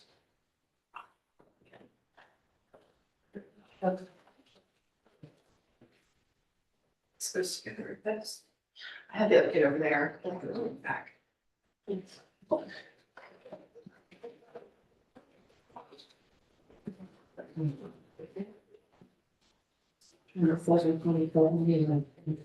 Yeah. Did you get my email about whether we can send that case to the competency docket? You and Ms. Rios have a case. Alan Wilson, I think is his name, was a manual strangulation. And Dr. Norman, you got a copy of the eval. You've been in trial, so it's okay. I've not read it. Okay, don't worry about it yet. It's not urgent, other than if I can send it to the competency docket, that's a great home for it. I mean, that's the miss. Ms. Rios's client, Right? it will go to Judge Ingram. Okay. It was a private evaluation.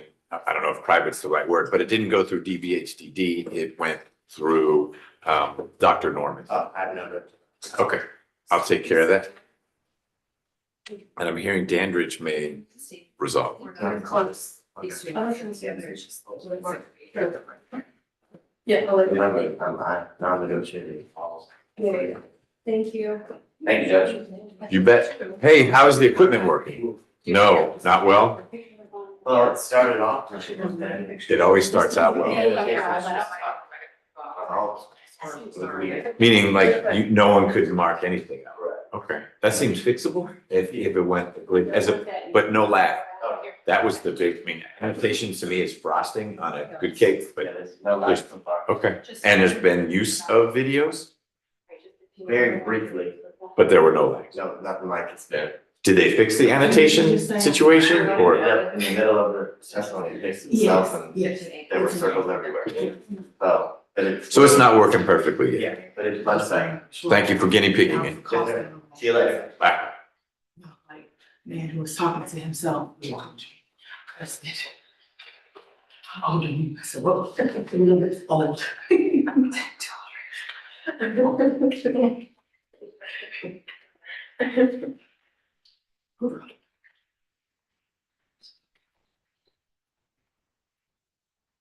I don't have any clothes. You can get them up because I don't stick it in the thing. I was reading that and pay it along. Have a good day. This thing. I don't know.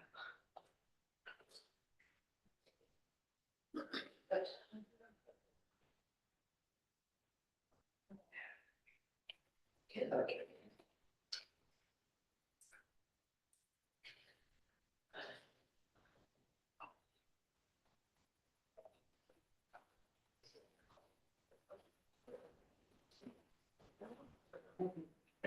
A lot of stuff on career life, if you would see the statements are not like raw egg that are there. They're problematic. Okay, so. Computer, five. I don't know. Oh yeah, can you get the PowerPoint set up or whatever's next?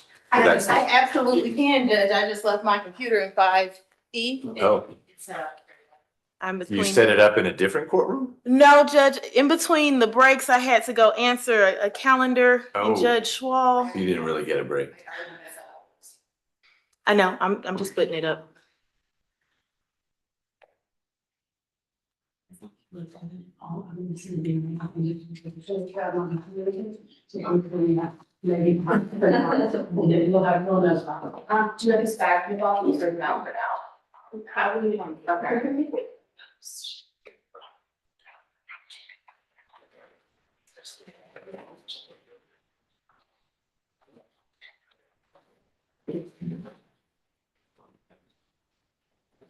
You got the green light? Oh, it's so quiet. It should have a soft buzz too. When I was in ADA here a million years ago, there were two little lights on the wall. It was white and blue. When blue was verdict, that's when everyone was like, oh, get tense. My previous courthouse, it was a buzzer, like a very loud, like. It should be like a gong, buzzer. something very ceremonial. All right, the jury is ready. Ms. Reimer, are you ready? Yes, Your Honor. Do you need Ms. Robinson here to, you, Nope, good. look at that, okay. Ms. Wood, are you ready for the jury to come in? Yes, Judge. All right, we've got Mr. Williams in the courtroom. Before they come in, did we get all the way through the exhibits or there's a little bit more you need to One do? question, but we'll have it sorted. Fantastic, thank you, Ms. Feely. Let's bring the jurors in.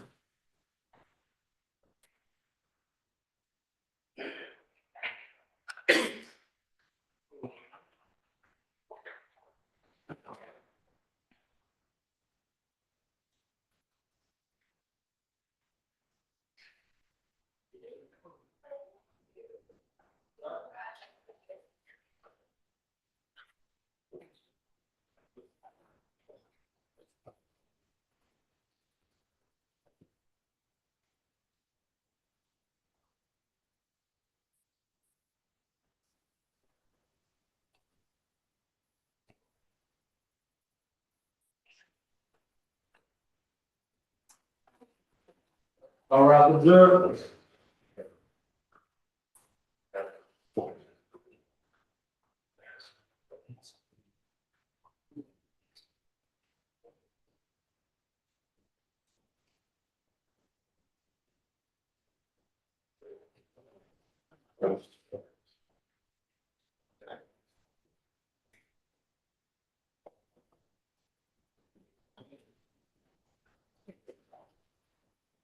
Judge, the president of the county court. Thank you, Deputy Gordon. Everyone can be seated. Hope everyone had enough time for lunch. Thank you for shaving a few minutes off of the standard hour. As advertised, what remains is the state's part 2 to its summation. Sounds like Ms. Reimer will be doing that. When she is done, we'll move straight into the charge that I need to give you, and then it will be about time to deliberate. Ms. Reimer, when you're ready. Thank you, Your Honor.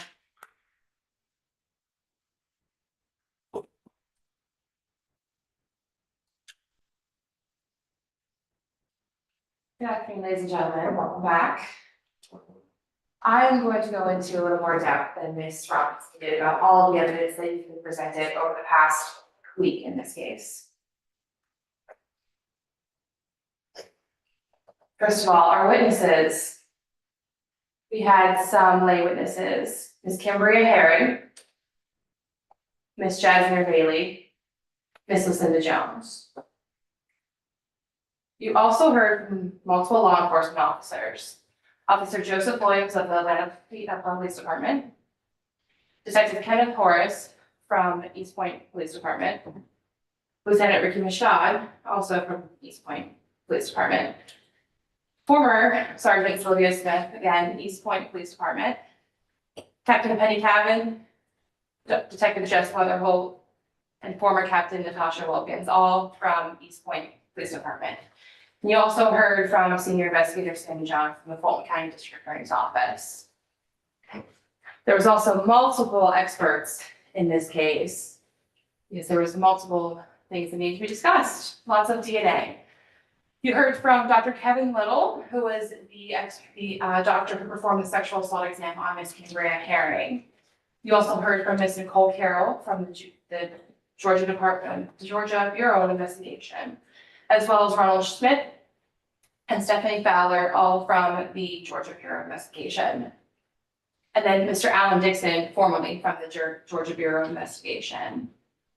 And then, of course, Ms. Annie Whitmore, who is an expert in the effects of sexual assault, trauma on victims of sexual assault.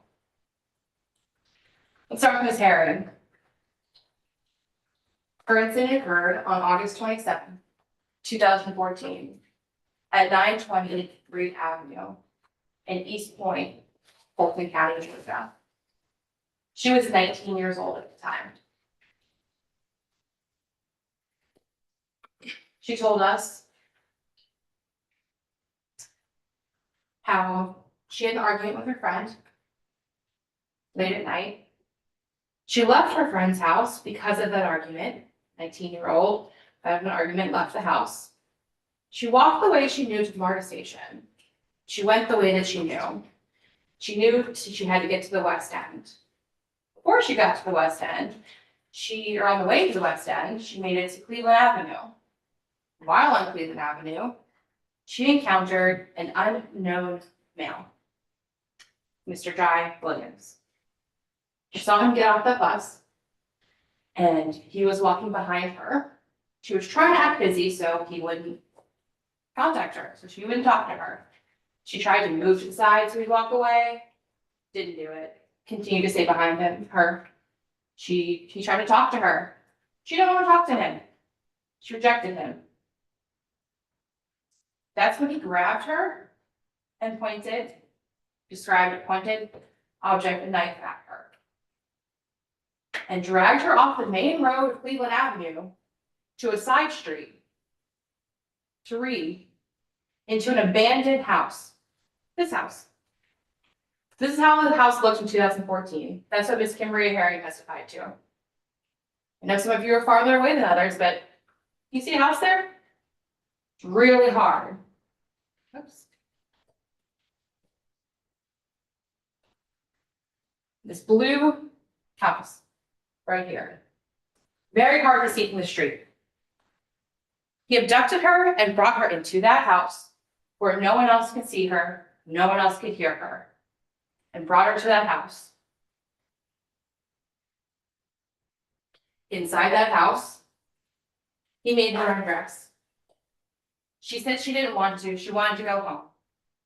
That's when he hit her in the face, hit her in the jaw, asked him, and he made her do it. She asked him to stop, said no.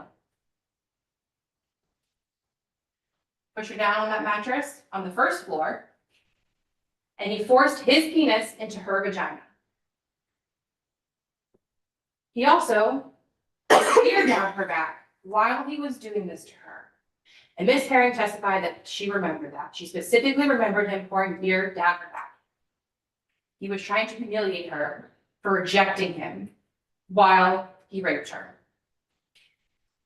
He also, on that first floor, forced his penis into her mouth, committing an aggravated sodomy against her. Ms. Herring testified that she tried to move away, stopped her, used force to make sure that his penis went into her mouth. She was going to have that happen to her. She had no choice. She was crying asking him to stop, and he refused.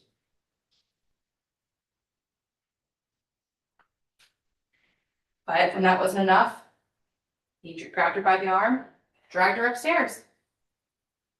So he could do this again to her. She tried to pull and get away, again, pulled her harder. Upstairs, pushed her down a mattress again, and forced his penis into her vagina, again, just from a different position. Threatening her during this time, telling her she wasn't gonna see her family anymore, telling her he was gonna take her to California, sell her. Terry was terrified. She was crying.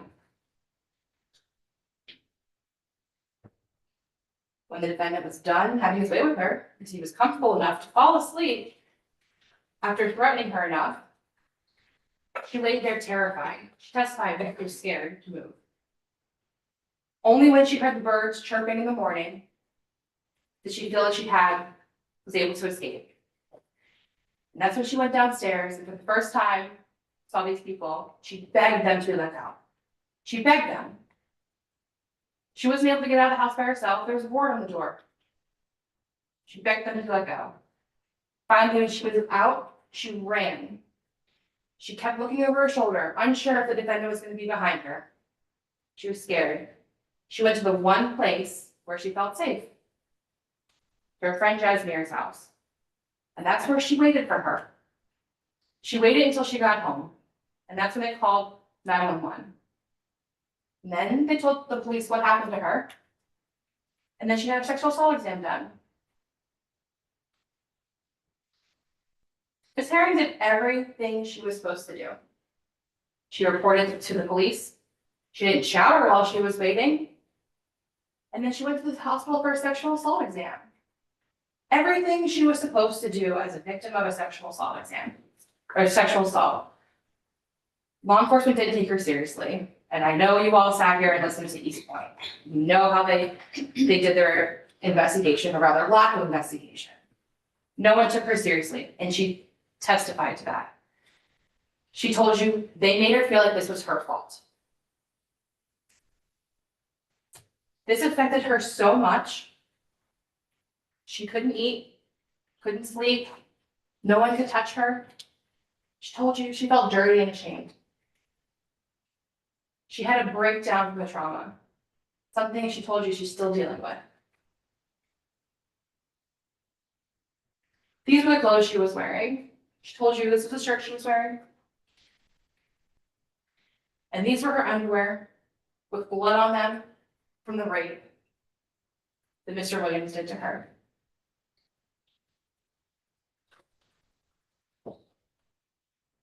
So we've gone to Miss Bailey.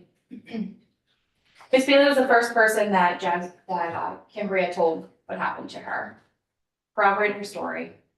What she told you was the same thing Cambria told you.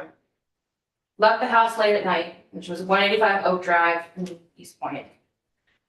She called 911 with Cambria. She told you what happened. Again, she told you Cambria wasn't the same person. This affected her so much.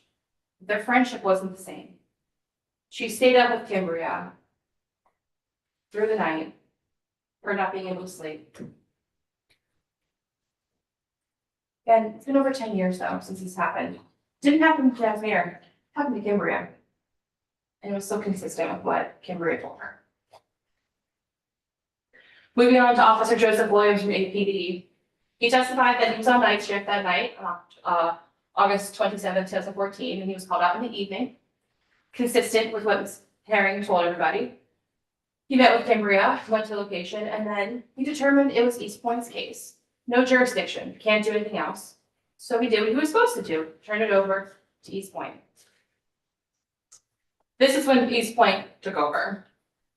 Detective Kenneth Horace, the first responding officer. He did speak with Cambria, and she told him what happened. Testified to that. He went to the location with Sergeant Smith, testified, they looked in it, they didn't do anything else, just looked in the location. Again, they didn't do any more investigation. I think defense used the term punching the ball. I was gonna use the term passing the buck, honestly, because each person gave the responsibility to the next person. East Point did not do a thorough investigation. It wasn't his case, someone else's. He was just the responding officer. Failed Miss Cambria. You heard him testify. He would take responsibility for anything that he did during the investigation.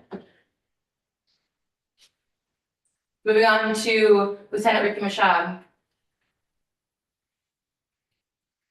The detective that responded, again, talked to Cambria. Cambria told him what happened. Consistent with what she told everyone else and she told you. He actually collected her clothes, took some evidence in. And he transported her to Grady to have a sexual assault get done. Did something. Didn't do anything else though. Gave us the card from Sergeant Smith's card, gave it to her to contact Sergeant Smith.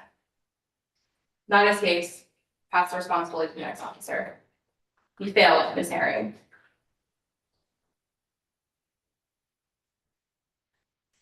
I'm moving on to the former Sergeant Sylvia Smith. I know you all heard her testify. She was the leading investigator. She assigned this case to herself. Did take a search warrant out of the location. Didn't look for the possible owner of the location. Didn't go inside the location. Didn't follow up on speaking to Cambria about the incident. Tried to, wasn't able to, but never again followed up after she was unable to contact her because her phone was disconnected. That was it. Didn't talk to anybody around the area. Didn't speak to anybody, didn't speak to Jasmine. She moved on to her next position. She was getting promoted, she moved on. Didn't do any investigation to even try to solve this case. She passed the buck to Lieutenant Mashad. She didn't send the kid for testing either. She forgot about Cambria, she moved on. She failed Cambria.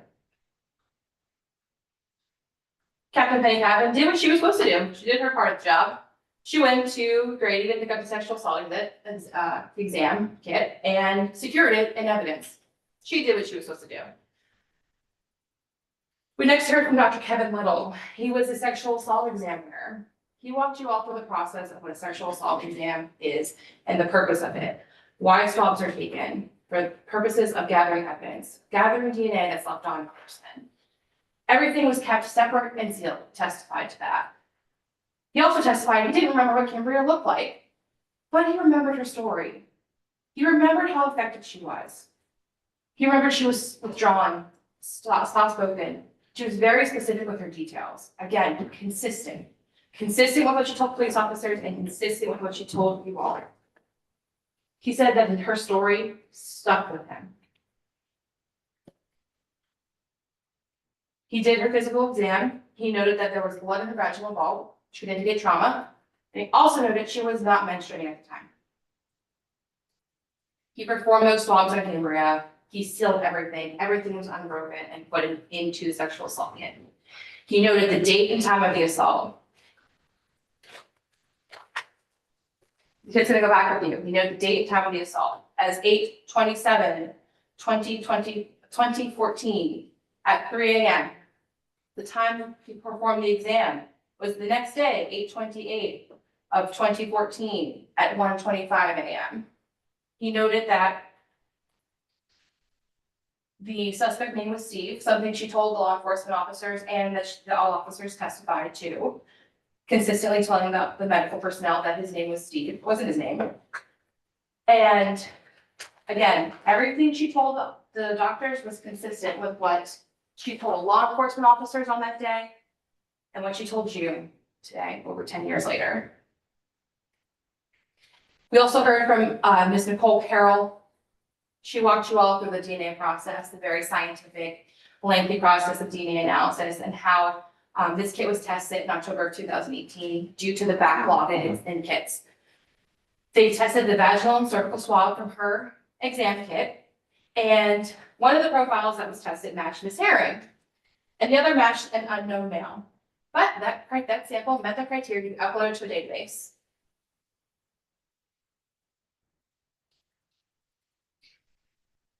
We then heard from Ronald Schmidt, who did the confirmation fecal swab testing in June of 2024.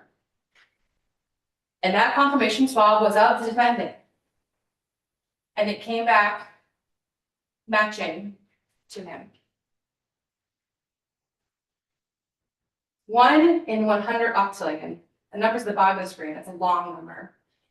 He testified that it was 17, a lot of births, that it would be another person.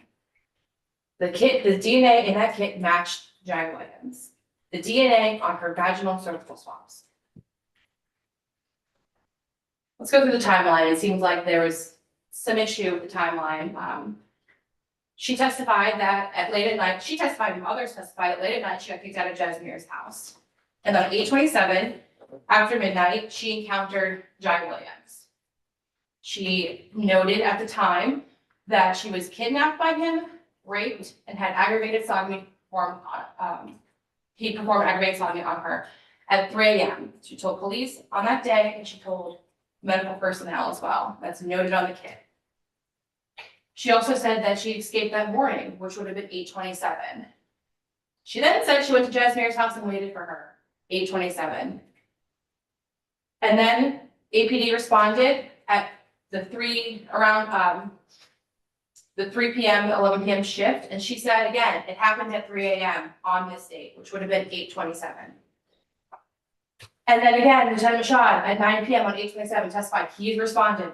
It wasn't a full day, it was a couple hours. She waited for her friend to arrive, someone who she felt safe with before she reported this horrific thing to her. Let's go through Miss Lucinda Jones, our distraction.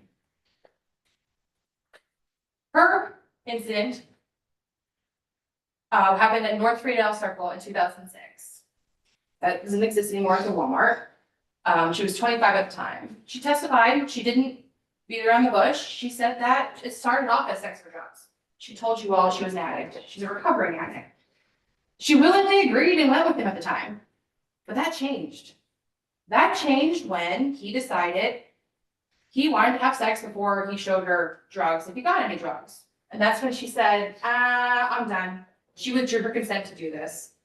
She rejected him. He didn't like that. Demanded he pull down her clothes. And then maybe he showed her the drugs. She said, no. That's when he grabbed her around the neck and forced his penis into her vagina. She testified this is the location it happened at. This is the room. This is the sheet that he took her in the abandoned house, abandoned apartment. You can see the beer bottle there. She testified that she remembered that beer bottle. It stuck out to her because she wanted to hit him in the head, but she was scared. She was scared he was going to kill her, and no one would know where she was.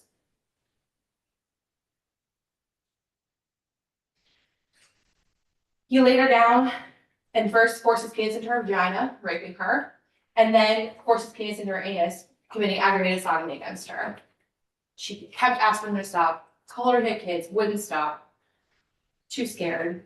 Saw that she had rug burn on her face and on her knees. She actually had some injuries from these horrific acts. So rug burn on her face. Rug burn on her knees. When he was done, he made her get dressed. But he kept her bag, keep her there. Tried to sell her. Just like later on, he told Kimber he was going to sell her. She was able to report immediately. She was able to get to the store and hit until police arrived, where she was able to call 911. Detective Jess Weatherholt was the first responding officer, East Point Police. East Point Police did an investigation in this case. They're very capable of doing an investigation, and shown they did an investigation based off this list in this case. That's where he observed, made observations, how scared she was, confirmed that Mr. Williams is the person who raped her. And Miss Jones showed them everything, showed them where it happened, showed them the location. Former Captain Tasha Wilkins went there with her. They took pictures, they gathered evidence, they spoke to the victim, they did the buccal swabs, they did the investigation in this case. Something that they didn't do for Cambria. They also had DNA in this case. And that matched Jai Williams. His DNA again is in her sexual assault kit.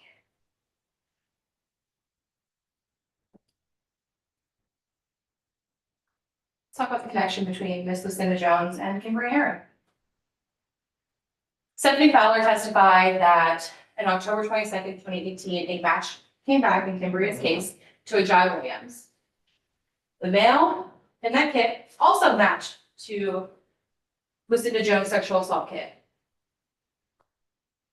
Linking the two together, another rape that Mr. Williams committed.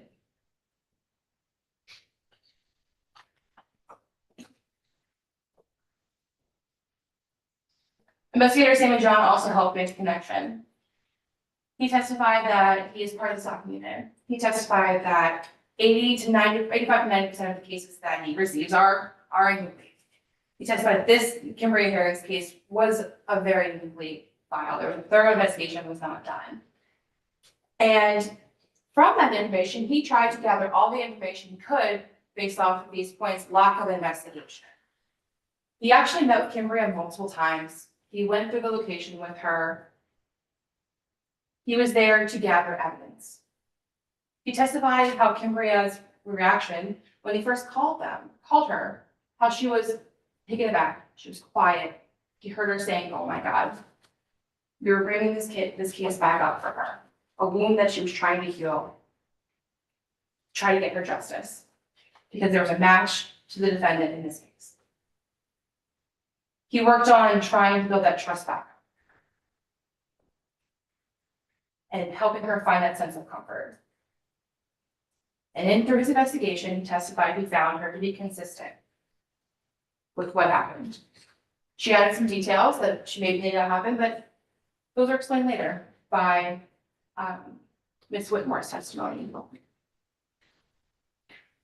Getting into Ms. Whitmore's testimony, she told you all how memory works, how victims of sexual assault don't remember things the same way everyone else does, how people that go through trauma from sexual assault remember things in bits and pieces, things come back at different times.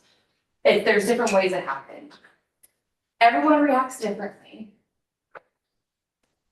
Ms. Herring had a flat affect at first when she was telling law enforcement, and she was telling my doctors what happened.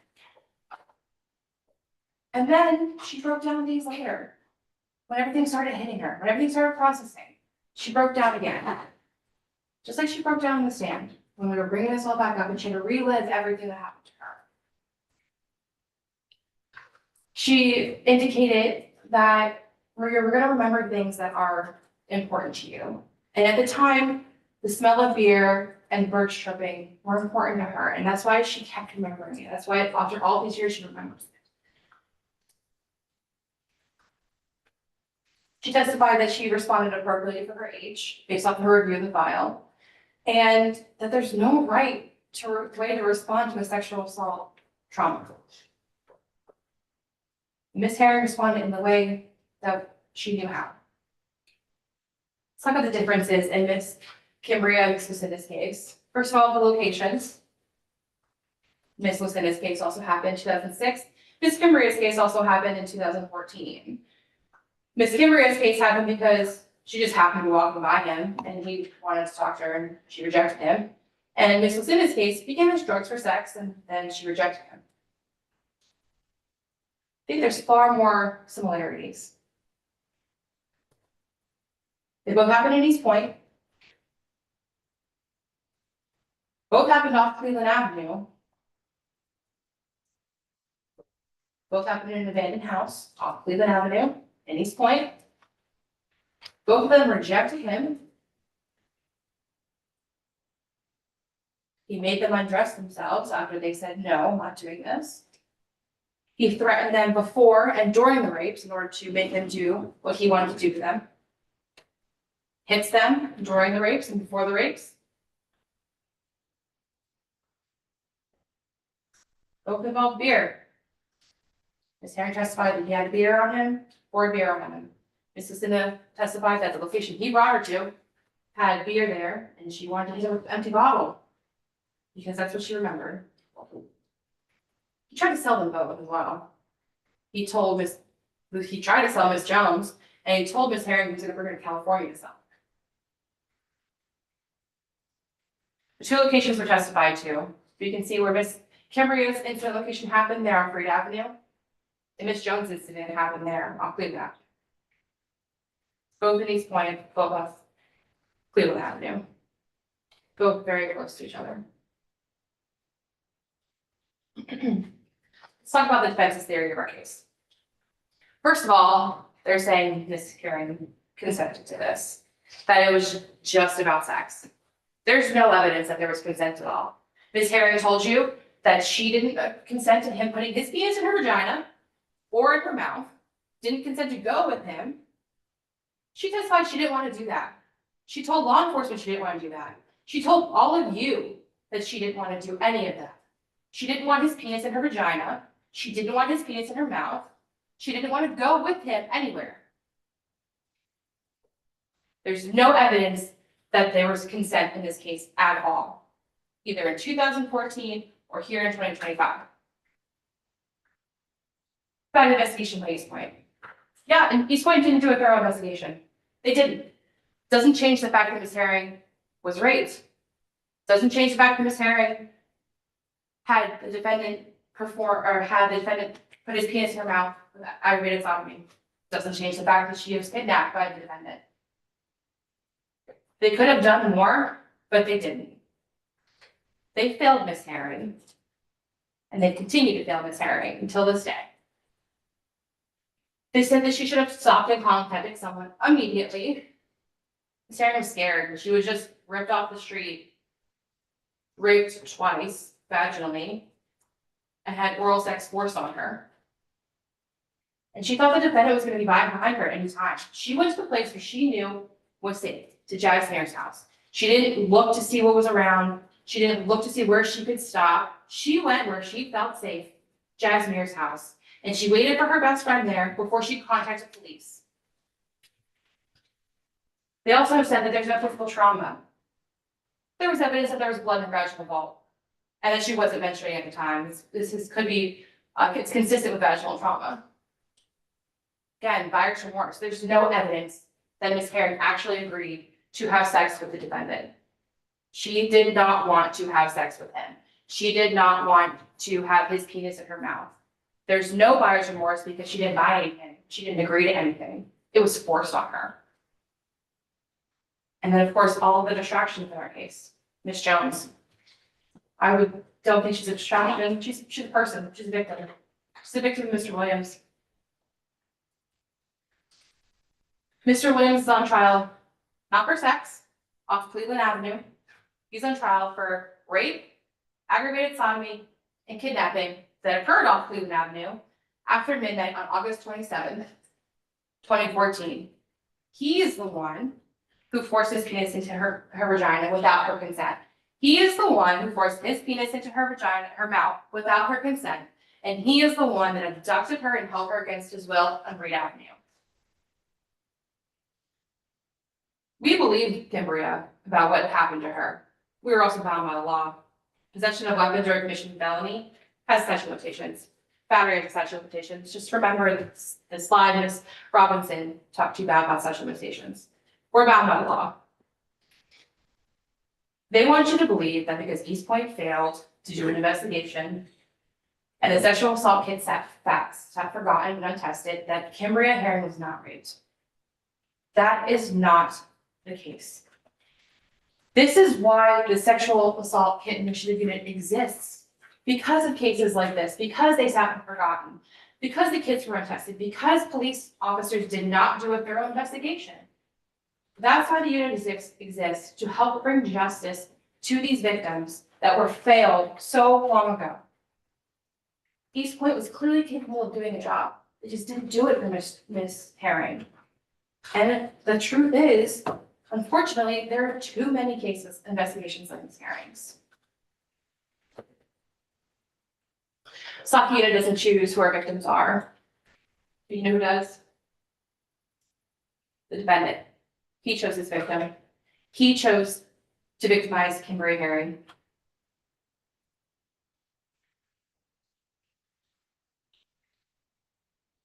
His DNA was in her sexual assault kit. No one else's, his. His DNA was found on the vaginal cervical swabs inside of the kit. He doesn't like rejection, and that's very clear based on the testimony of both Kim Rios. They both rejected his advances. They both rejected him. And he took from them what he wanted. He took from Ms. Herring what he wanted. Then, he's not on trial for the rape of Mrs. Cindy Jones.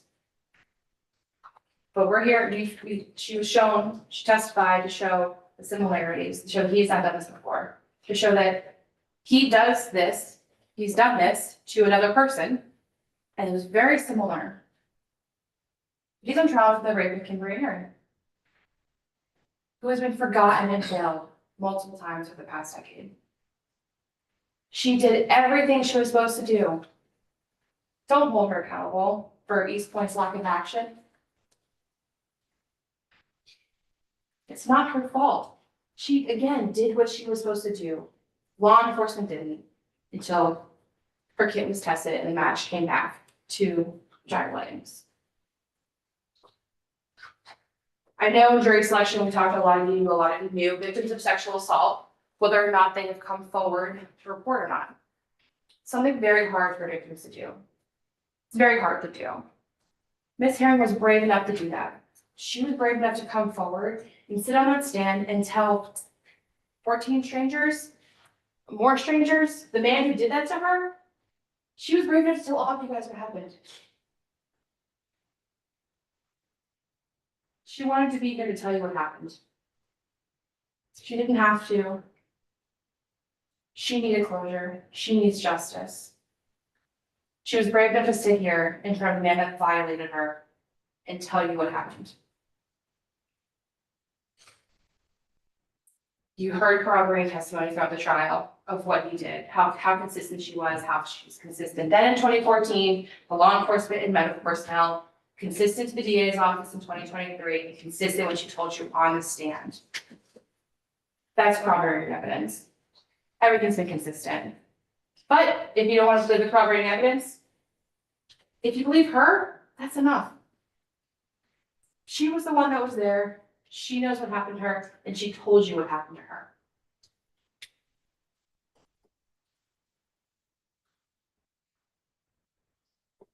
Been 10 years, 6 months.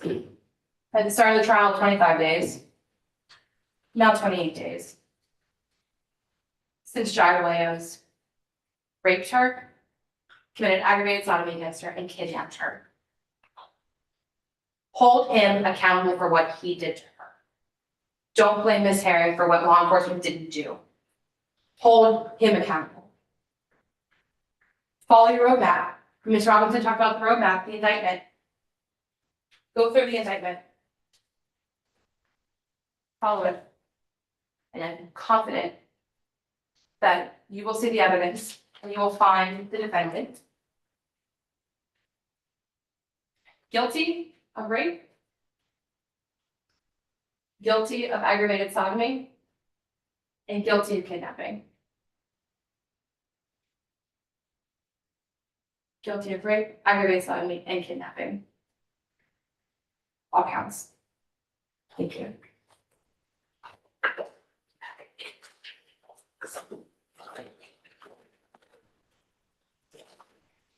Thank you, Ms. Reimer. Ladies and gentlemen, I am about to share with you the jury charge in this case. Let me put that up on the screen. I'll tell you a couple things about it before started.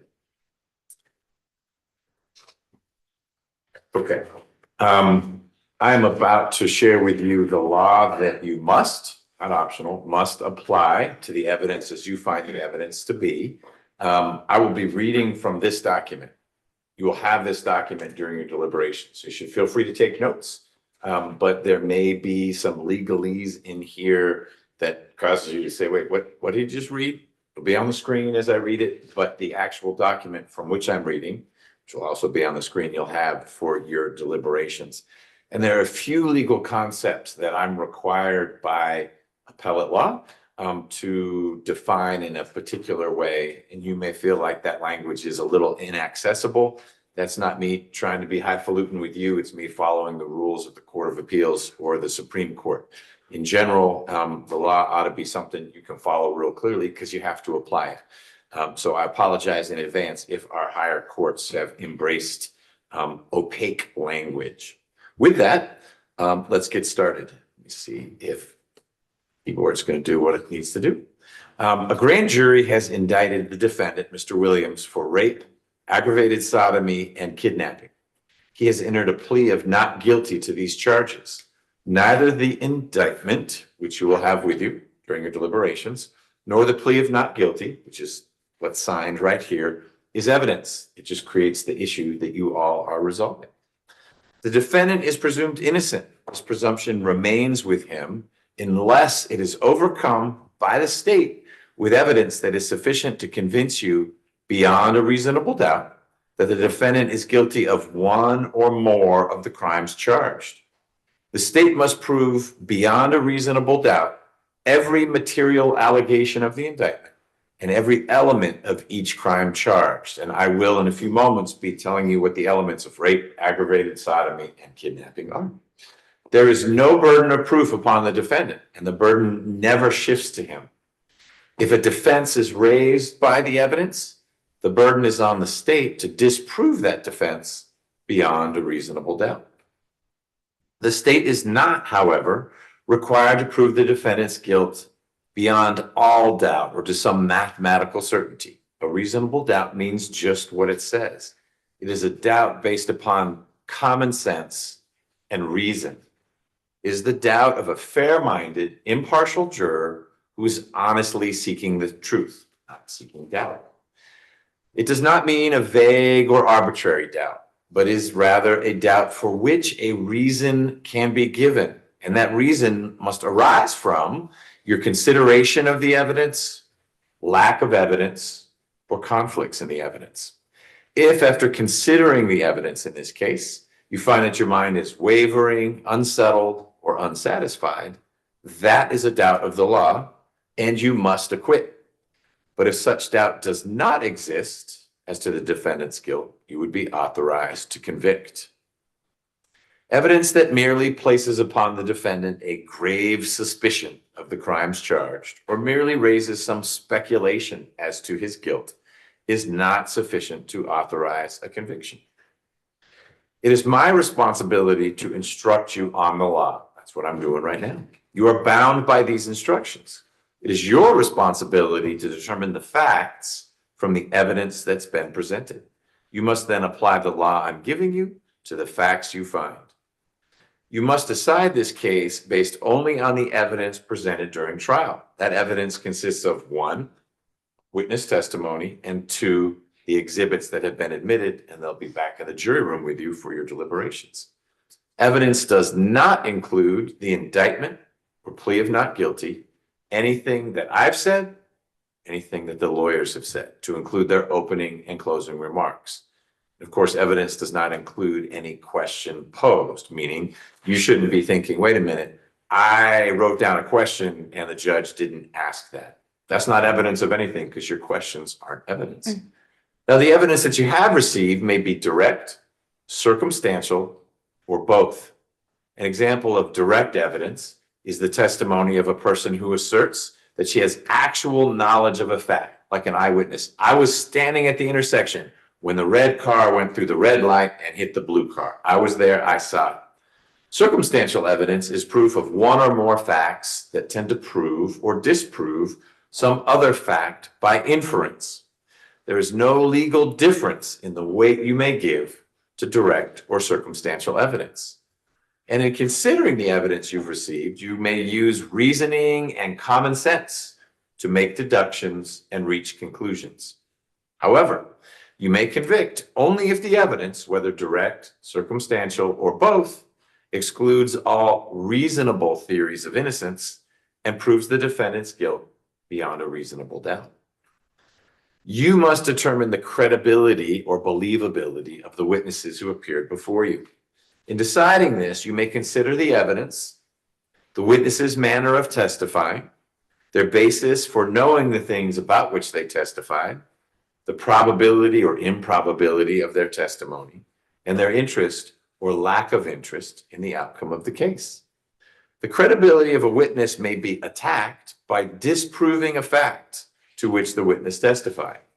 If a witness's credibility has been attacked, you may consider evidence that's been offered to support the credibility of the witness. Your assessment of a witness's credibility may also be affected by comparing that witness's testimony to statements that he or she made before trial. You must decide whether there is a reasonable explanation for any inconsistency between a witness's pretrial statements and trial testimony. You heard from several expert witnesses during the trial. Experts are those who, because of their training and experience, possess knowledge in a particular field that is typically not known to the average person. Experts are permitted to give their opinions based on that training and experience. Testimony of an expert, like that of all witnesses, should be given only the weight and credit you believe it should receive. The testimony of a single witness is sufficient to establish a fact. Corroboration of a witness is not required, provided that you find the witness's testimony to be sufficient. A defendant who has no burden to prove anything is not obligated to testify. When, as here, a defendant chooses not to testify, you may not consider that decision in any way in reaching your verdict. The state must prove the identity of the person who committed the crimes charged beyond a reasonable doubt. Your determination of identity is dependent upon the strength of the evidence offered for this purpose. It is not necessary that the defendant show that some other person committed the crimes. Identity by DNA comparison is opinion evidence.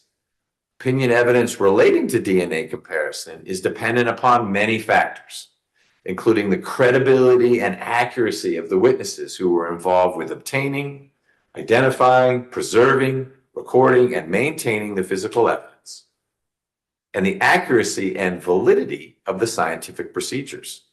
You determine what weight, if any, you give to the evidence relating to DNA comparison in this case. A crime occurs when the law is violated by a defendant's intentional action. Intent is an essential element of every crime. Criminal intent is not the intent to violate the law, but means simply the intent to do the thing that happens to be illegal. Intent may be inferred from the evidence. It may also be inferred when it is the natural and necessary consequence of an act. The defendant in this case is not presumed to have acted with criminal intent, but you may find this intent, or the absence of it, from your consideration of words, conduct, demeanor, motive, or other circumstances connected with the acts for which the defendant is being prosecuted. For rape, aggravated sodomy, and kidnapping offenses, when a previously unknown suspect is identified by way of DNA matching, there is no limit on the time in which the state must commence its prosecution. Venue. Criminal cases must be tried in the county in which the crimes were committed. This question of venue, that is, were the alleged crimes committed here in Fulton County, must be proved by the state beyond a reasonable doubt. Rape. For rape, the state must prove that the defendant, number one, had carnal knowledge, 2, of a female, 3, forcibly, and 4, against her will.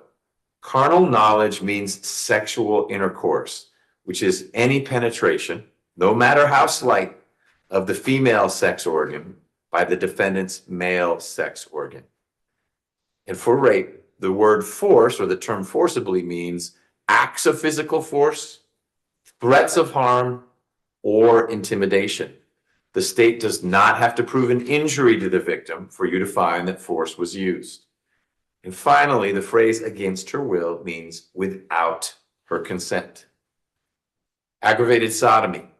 For aggravated sodomy, the state must prove that the defendant, 1, forcibly, 2, against the will of a person, 3, engaged in a sexual act, 4, involving the sex organs of one of them, and 5, the mouth of the other. Force means acts of physical force, threats of harm, or intimidation. And finally, against the will means, again, without the alleged victim's consent.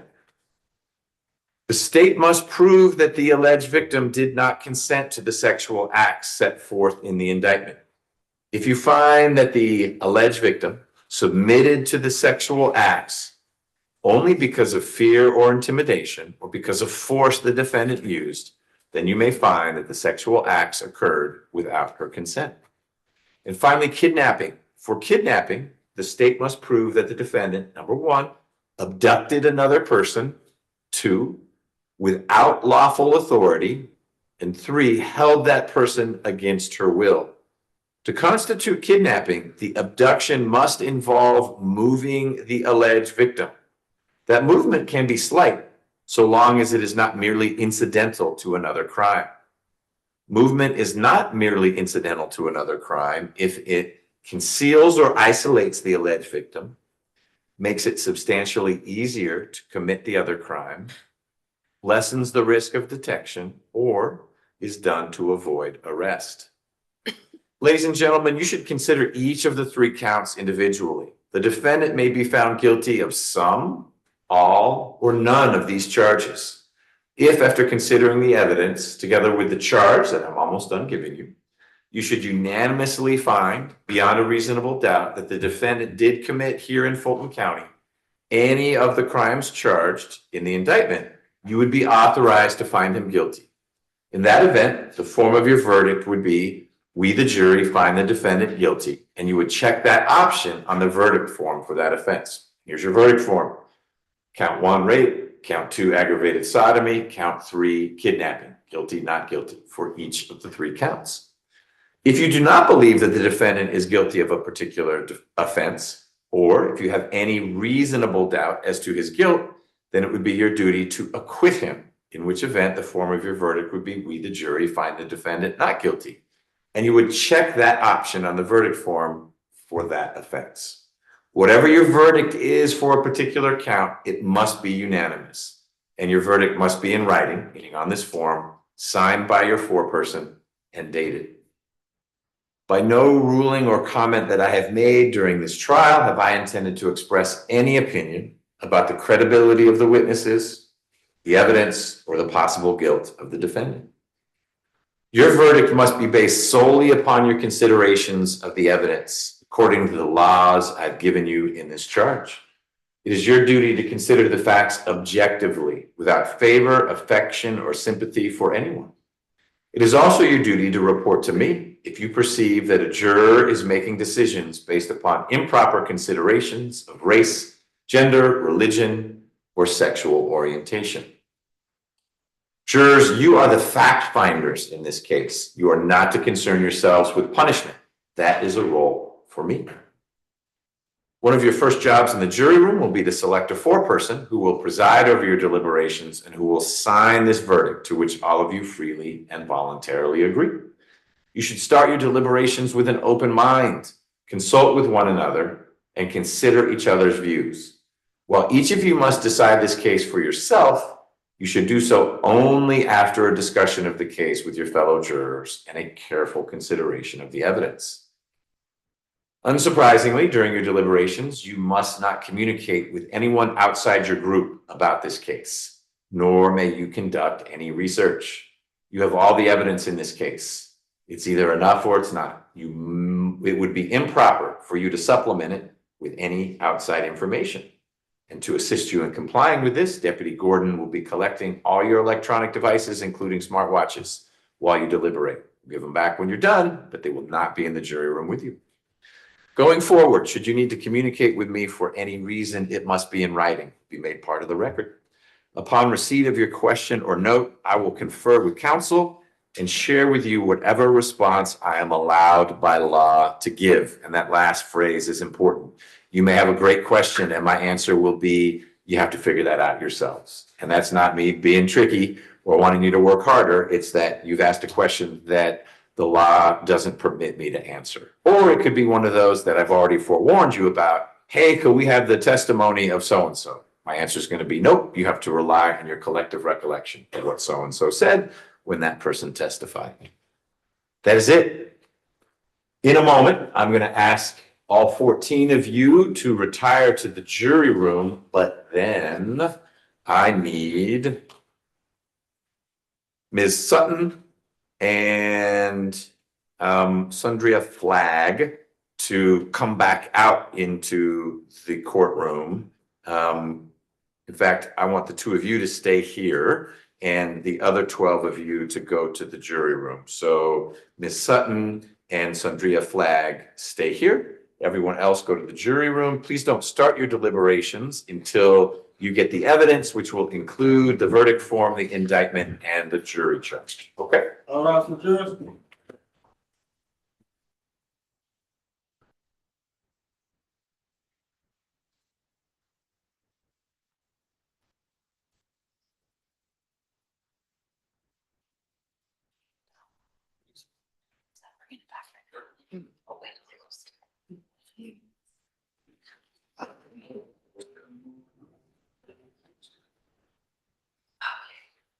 You all can be seated. You are our alternate jurors. You were and remain our safety valve. If we had to excuse a juror earlier, you wouldn't have known that you had moved into a position of being a juror who's doing the deliberations. I'm going to ask both of you to stay here today while your colleagues deliberate. If they don't finish their deliberations today, we can talk about how readily you could make it back here. If I have to excuse a juror tomorrow, we will not forget that you, are we able to use that jury room? Judge Lethbridge is not in there? Okay, the two of you are going to go to a different jury room. You can keep your electronic devices as long as you don't do any outside research. You can talk as long as you don't talk about the case. Because I mean it when I say, if we have to excuse a juror for any reason, one of you then joins that group. They actually restart their deliberations. They don't say, hey, we've already figured this part out. If I have to remove a deliberating juror, then we restart. Not the trial, but they start back from, we've got someone in the group now who hadn't been part of the discussion, so we start all over again. You are essential to this process. You have heard all the evidence in this case. You know as much about it as those 12 do. If we don't need to excuse any of them, if and when there's a verdict, we'll bring you out so you hear that as well. If they are excused for the day, you'll be excused for the day. And like I said, we'll figure out if you could be here in 15 minutes from home, you don't need to come in tomorrow. But if it takes you 45 minutes to get here, you'll need to show up when they show up. So we've got you on call if we need to replace one of the deliberating jurors. Any questions about any of that from either of you? No? Okay. If you go to the jury room and grab your stuff, again, you can use your electronic devices, just don't do any research, okay?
All right, Ms. Reimer, anything we need to cover before we send the evidence out to the jury? Nothing from the state, Your Honor.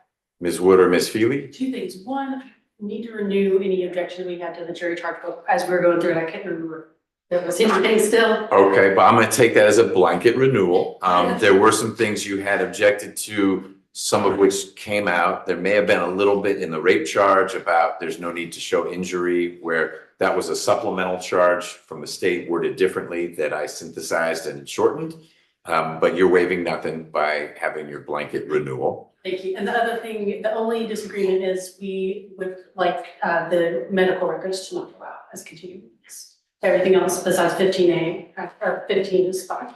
Okay, 15 is the medical records? 15 is the GBI not redacted. Oh, so 15, everyone agrees is not going out. That's why we have 15A. Medical records, oh, that's exhibit 10. Okay, and what aspect of the medical records is continuing witness? There's a lot of narrative of, that for one thing, it didn't come in and it's hearsay and all the. Okay. Ms. Reimer, your thoughts about states 10, and are there parts that you think could go back that don't involve narratives that weren't admitted, or you don't think that really matters because they were all admitted in their business records? Well, they were all admitted in their business records first, but also Dr. Little testified to what was in the medical records. Okay, but the fact that he testified, he could testify that that's a transcript of my testimony from another proceeding, but that wouldn't necessarily go back with the jury. Do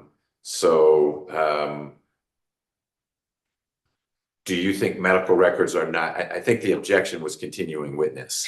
Do you think medical records qualify as a continuing witness? I would argue they don't, Your Honor, because it's not they're non-testimonial in nature. It is a reduction of a person's oral statement of testimony, so it's not testimonial, so it would not be a continuing witness. Okay. Ms. Feely, you don't have to keep standing, it's okay. Do you have, I'm gonna do a quick case law search. To me, the fuzzy area would just be if Dr. Little read something from his, like a police report wouldn't go out, but that's prepared for law enforcement purposes, et cetera. I don't know that otherwise the business records wouldn't go out. And I think that they are actually like right on point continuing this because it is the narrative of what happened, which they only should have heard once. And so then they would be able to read over and over and over again. 19-year-old patient reports sexual assault, you know. So I think it is exactly what it is. Rules.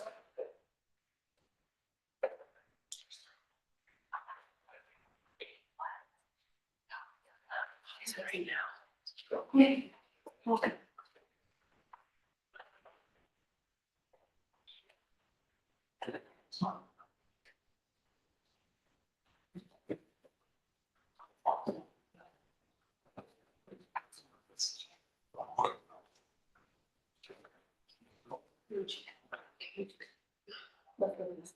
That's a very nice.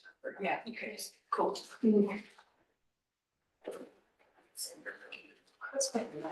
Good from this.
I've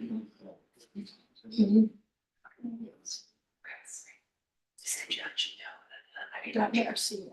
Okay. We're gonna put some colors. Yeah, thank you.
You finding anything, Ms. Feely? Just the old Bryant restate. But I think it does fall squarely into the category of the value of the writings depends on the credibility of the maker. And so to have paragraphs as text. Well, I'm not familiar with the kind of language you're citing, but what I'm familiar with is that it really, if the only way a jury is learning something is someone is reading from a document, then that document goes back. Point is the jurors can read it again and again and again, whereas they hear oral testimony only once. But if a document is published, for example, it can go back. It is an exhibit that way. And here, the medical records, I don't think anything was published.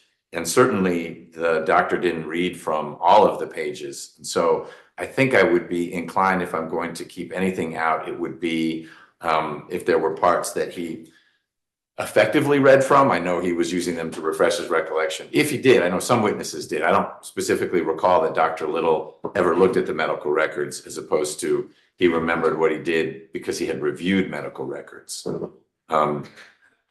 So in that case, I would like to put the Bryant v. State case, it's a 1988 Georgia Supreme Court case 270, Georgia 266.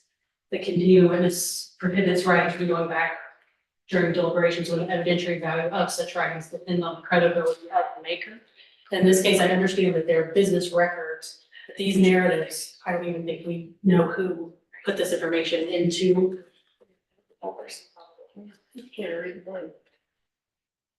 But it's a narrative, it's a play-by-play of what somebody told somebody to put in this report. Okay, I heard what you said. That's an ancient case, and we've sort of evolved from that, but I'm looking.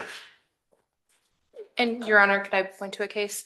That'd be great. Hodson v. Mawson, it's 1997 case 227 Georgia Appellate 490, states that medical records were identified by the treating physician and admitted as original evidence, and they were not read to the jury and were not written testimony.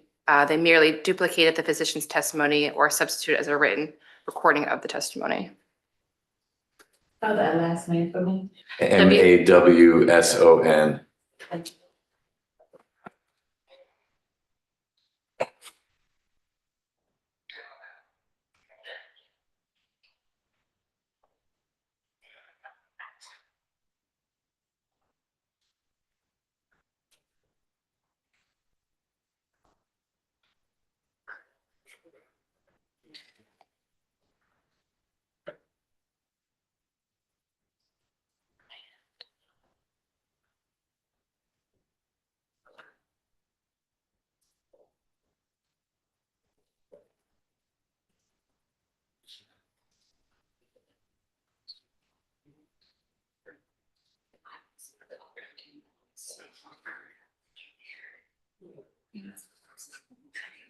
Mawson.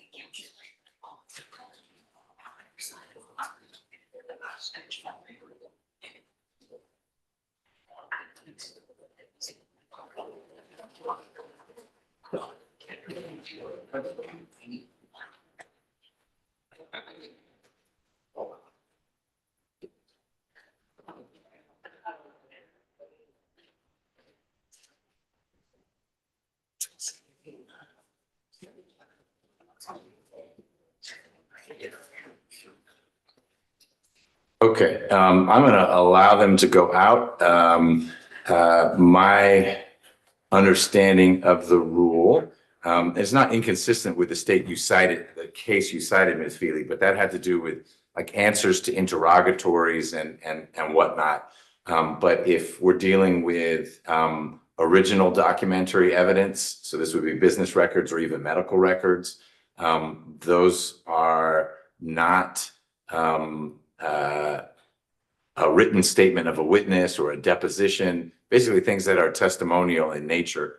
And I believe the case law, starting as far back as Mawson, authorizes medical records to, if they've been admitted, to go back with the jury. So I note your objection. It's preserved, but I'll let the medical records go out with the jury. In that case, I think we are at least requesting a redaction, because if I may just, this is a witness statement. This is a witness statement that should not go back. Okay, I don't know what I understand your words. I don't know what you're referring. You seem to be looking at something that I don't have. So I think I need to read part of this in the record and see how this is not a witness statement. Can I have a copy? Sure. I don't have another copy. Thanks. I have a copy. So this reads, according to victim, she began walking. Hold on one second. Maybe I have it. Is this states 10? Yes. Yes. Okay, so what page are you on? They're not really numbered, but roughly.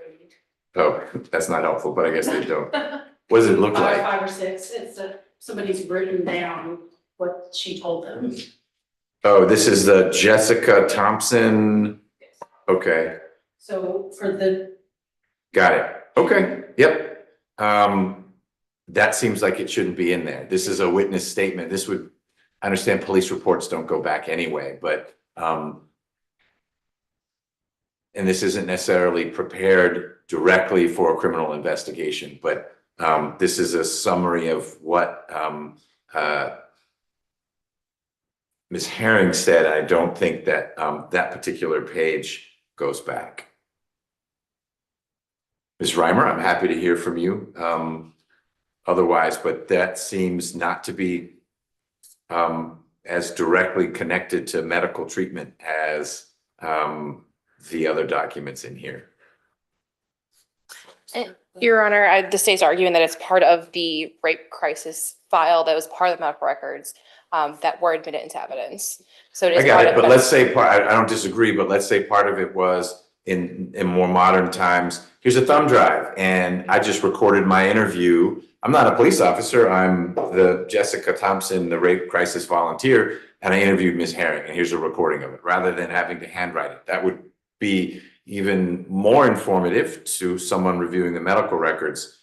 Is it your argument that that recording will go back with the jury so they could listen to it? Actually, Ms. Herring talking to the rape counselor. if it was submitted into evidence. I'm sorry, I don't think I understood your question, Your Honor. Would that recording, if instead Ms. Thompson had simply said, tell me what happened. And Ms. Herring speaks into a digital recorder, and then that's part of the file. Would her statement, even though it might be admitted to part of the record, because it's part of the medical records, would her statement go back with the jury? The answer is no. You could ask for it, but it would, I believe, be properly kept from the jury. I'm not sure that it would even be admissible unless the witness had been impeached, because it might be a prior consistent statement and bolstering if she hadn't been impeached. It may have been admissible based on how cross-examination went, et cetera. But this to me is a proxy for the recording and does fall into this exception created by the continuing witness rule. So if you, I have it here, so I will remove it. I'm going to call it 10A, and we can put a sticker on it. But 10A is not going back with the jury, but the rest of it is. Anything else from the medical records? No, no. Okay. All right. Then Deputy Gordon, if you would, thank you, Ms. Rivers, for handing that to me. Put everything I'm giving you in the box and take it back to the jurors. They can get going at, Just want to be 100% sure that 15 is not in there, just it- 15. it's in a drawer right here. Thank you for being double extra careful. So I'll get this labeled 10A. That'll stay in the drawer of keeping as well. And I need a phone number for each side that if called, it will be enough to notify the state and the defense that they need to come on back into the courtroom. And you're welcome, excuse me, to stay right where you are. But if you don't want to or can't, I just need to be able to call 2 phone numbers to get everyone back here.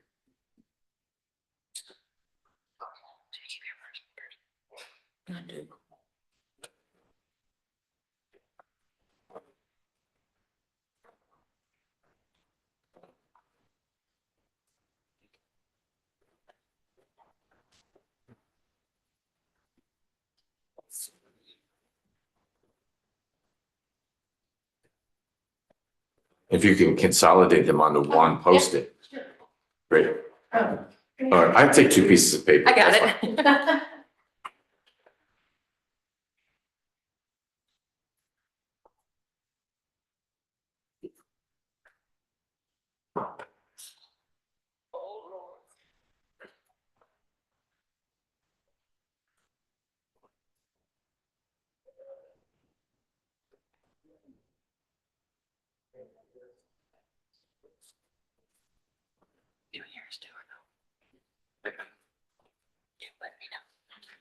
That's fine. it.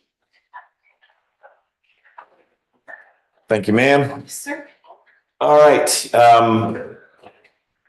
Mr. Williams, we will bring you back into court whenever there's a question or anything from the jurors where I'm interacting with your lawyers and with the state. And obviously, we'll bring you back in here for a verdict.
All right. Ms. Rivers, you ready? We are back on the record in State versus Williams. Mr. Williams is in court with his lawyers. We have both our prosecutors. And we have what I will label jury question number 1. 2 questions, but they're related. Did the prosecution have the ability to test the oral swab for Ms. Herring? Did the prosecution have the ability to test the oral swab for Ms. Herring? If so, why wasn't it performed? If so, why wasn't it performed?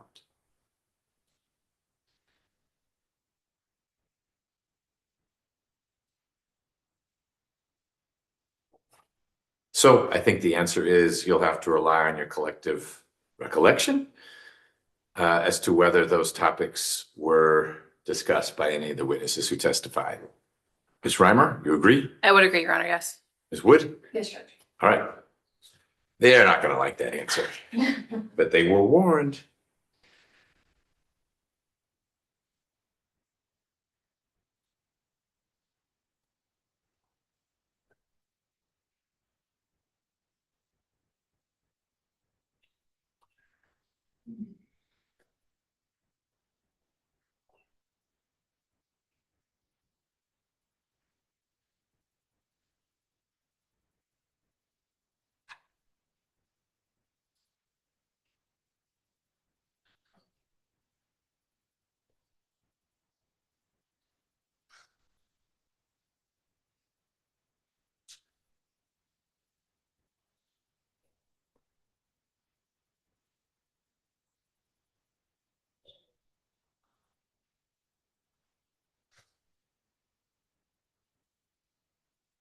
So I wrote on the back, you must rely on your collective recollection as to whether those subjects were addressed during trial.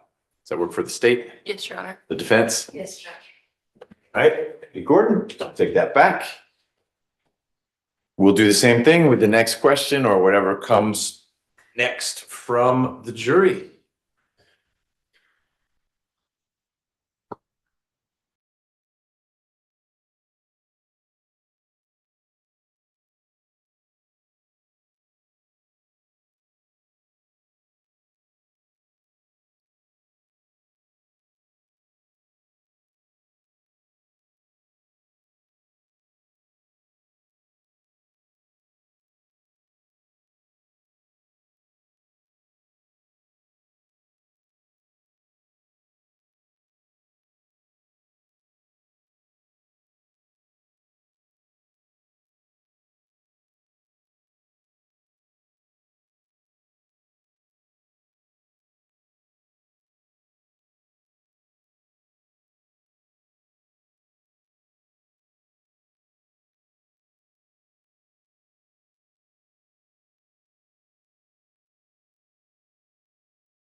Are you ready?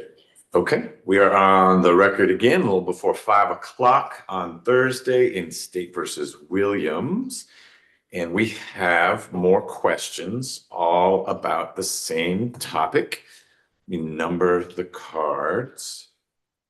And these are in no particular order, and you are welcome to look at them. They are all from different sets of handwriting and writing implements. So it's not that the four-person, I don't know that you need to draw any significance from that, but if you were to look at these, you'd say, wait, none of these is from the same person.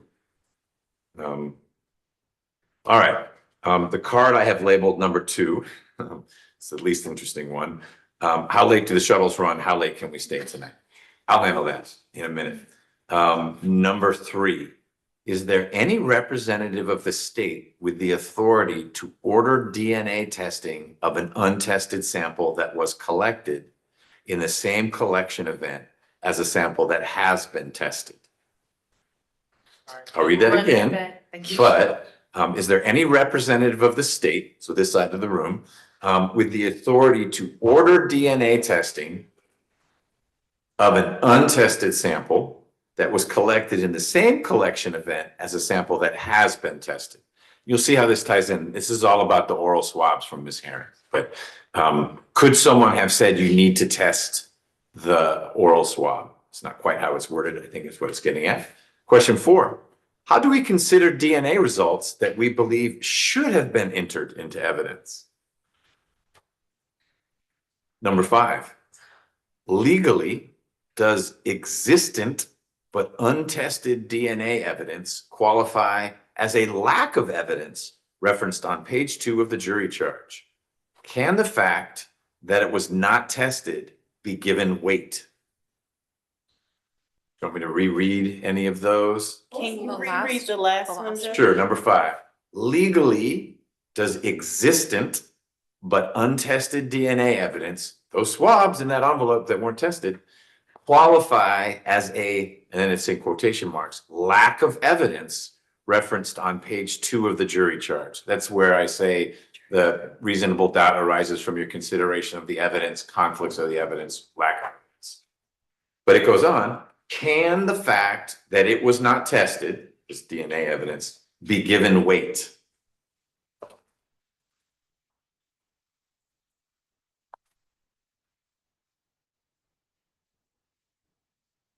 Mm. 6:30?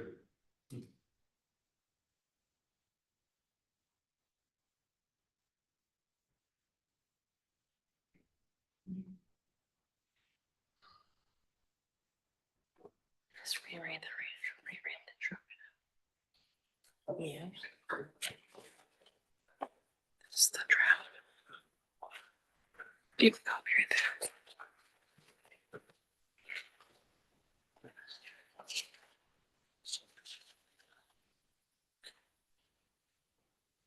Page 6. It's page 2.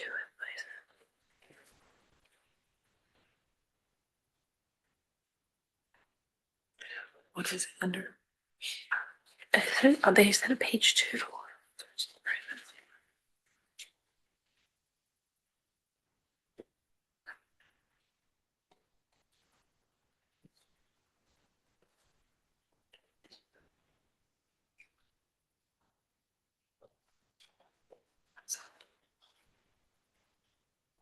I'm sorry. No, you're good. You're good.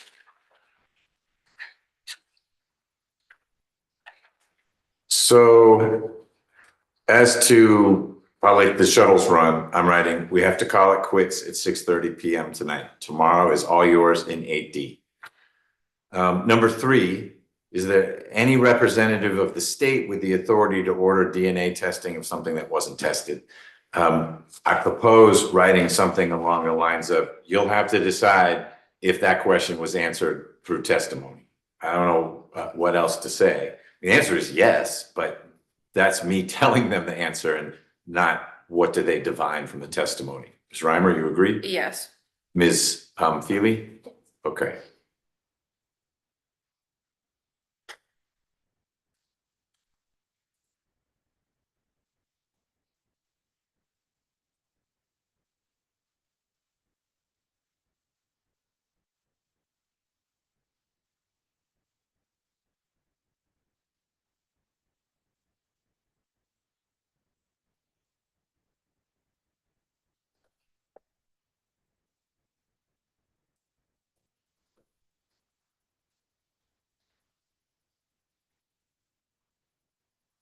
You must decide if that question was answered through witness testimony. Question 4, how do we consider DNA results that we believe should have been entered into evidence? My thought is to say you should only consider what was entered into evidence. I would agree. Yes. Unless you have to. You want them to consider extra record evidence? Can we hear the question one more time? Sure, and don't conflate it with the other one because it gets a little more complicated with the other one. This question was, how do we consider DNA results that we believe should have been entered into evidence? First of all, there aren't results that they know of. I think this is a way of saying, what about the stuff that wasn't tested? As far as I know, it wasn't tested. There's no evidence that this other stuff was. So my proposal is you should consider only the DNA results that were entered into evidence. Okay, I think that's fine. Or you should only consider the evidence that was entered. I don't want to suggest that there are DNA results that weren't entered. I don't think anything else was tested. Everything that was tested, they've got. They are understandably struggling, presumably with count 2, because the oral swabs from Ms. Herring weren't tested. I would say just evidence blanket to what has been entered into evidence. Right, rather as than opposed to calling the out DNA results suggesting that there's some that have been withheld. Yes. Okay. You all right with that, Ms. Feely?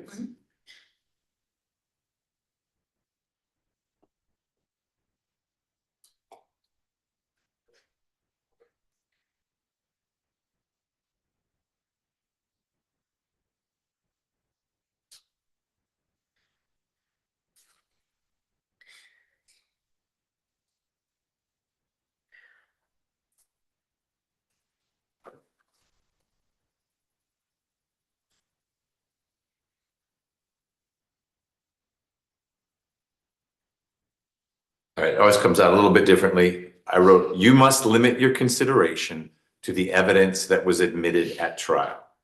All right with that, Ms. Reimer? Yes, Your Honor. Ms. Feely? All right, number 5, legally, does existent but untested DNA evidence qualify as a lack of evidence referenced on page 2 of the jury charge? Can the fact that it was not tested be given weight? My thought is I say something along the lines of, you should give the weight you believe is appropriate to the evidence and lack of evidence in this case.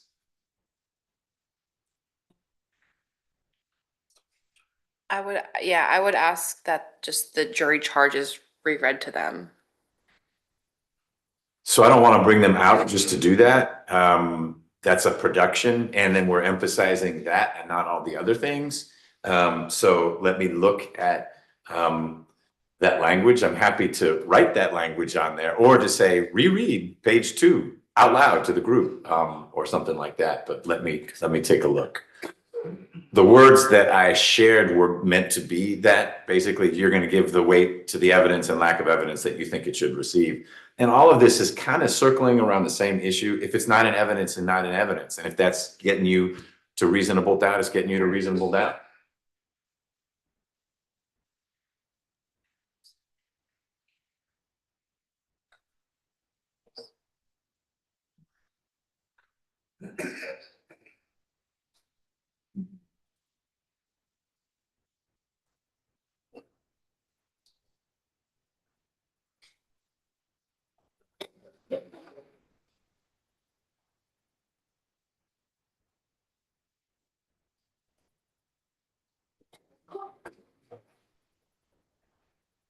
So I don't think I'm going to recharge them.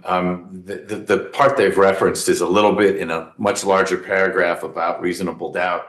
And they've clearly been poking around in that, but I don't think there's a way to, I'd have to write this whole paragraph.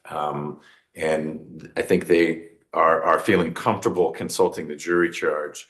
So I will write words to the effect of, you should give whatever weight you believe is appropriate to the evidence and lack of evidence in this case.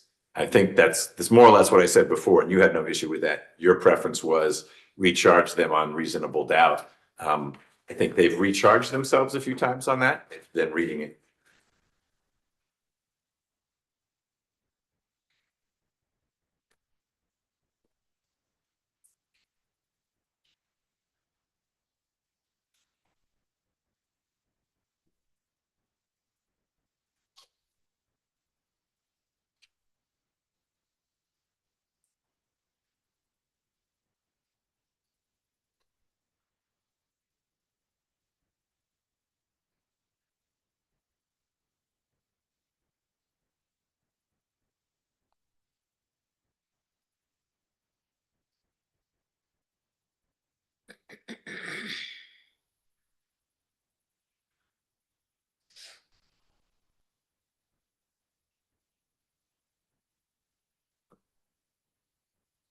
Had you checked on, you were hiding in that room over there, you were making sure they were okay?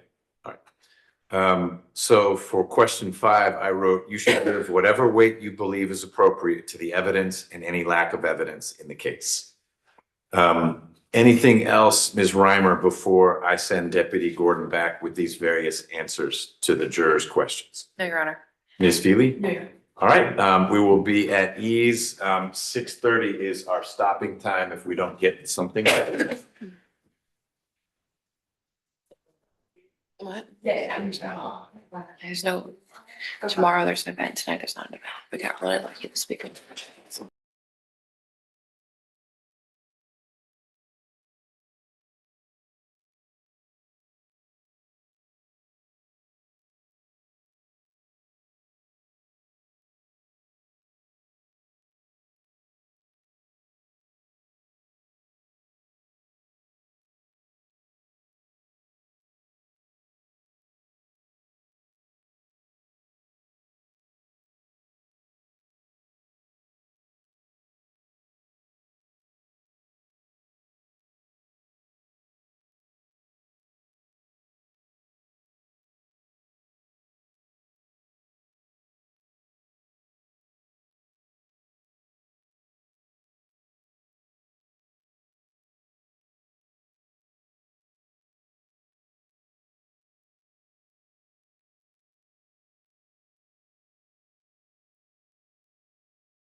All right, Ms. Rivers, are you ready?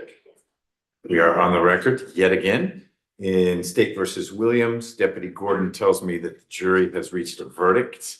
So we'll bring them out in a minute. Ms. Reimer, anything from the state before the jurors come out? No, Your Honor. Ms. Wood? No, Your Honor. All right, let's bring the jury in, please.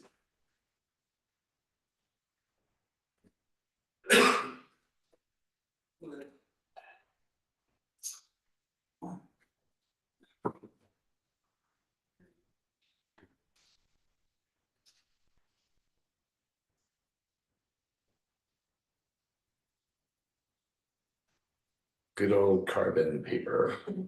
It's probably carcinogenic.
All rise and adjourn.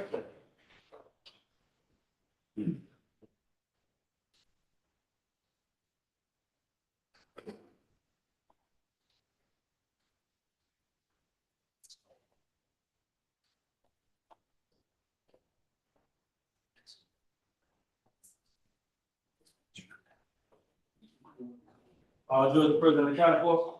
Thank you, Deputy Gordon. Everyone else should be seated, please. Jury, it's my understanding that you all have reached a verdict. And who's your foreperson? We have, Your Honor. All right, we've done part one, which is to please stand. So you reached a verdict. Was it a unanimous verdict? It was unanimous. And have you, as the foreperson, signed and dated and completed the verdict? Yes. All right, if you'd hand it to Deputy Gordon, please.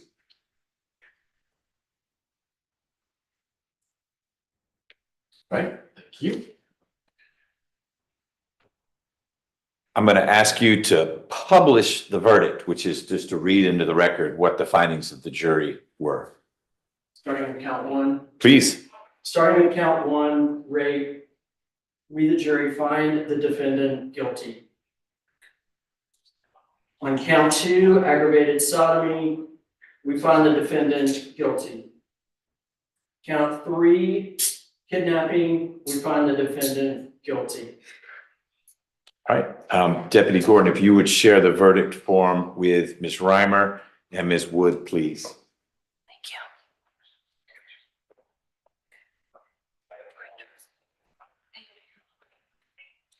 you. Ms. Reimer, do you have any objections to the form of the verdict? No, Your Honor. Ms. Wood? No objection. Ms. Reimer, anything more before I release the jury? No, Your Honor. Okay, Ms. Wood? Let's poll the jury. Okay. Ladies and gentlemen, polling the jury is a standard procedure when requested. What I'm going to do is call each of you by name. And when I do, if you would please stand, I'm going to ask each of you the same 3 questions. Our first juror is Mr. Boone. Mr. Boone, was the verdict you heard read in court your verdict in the jury room? Yes, Your Honor. Did you freely and voluntarily enter into that verdict? Yes, Your Honor. Is it still your verdict? Yes, Your Honor. Thank you. Mr. Marks. We have more than one Mr. Marks. This would be Jonathan Marks. Wow. Hopefully your answers are similar. We'll see. Jonathan Marks, was the verdict read in court your verdict in the jury room? Yes, Your Honor. And did you freely and voluntarily join in that verdict? Yes, Your Honor. Does it remain your verdict? Yes. Thank you.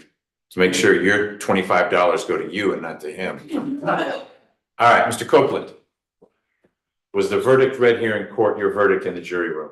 Yes, Your Honor. Did you freely and voluntarily enter into that? Yes, Your Honor. Still your verdict? Yes, Your Honor.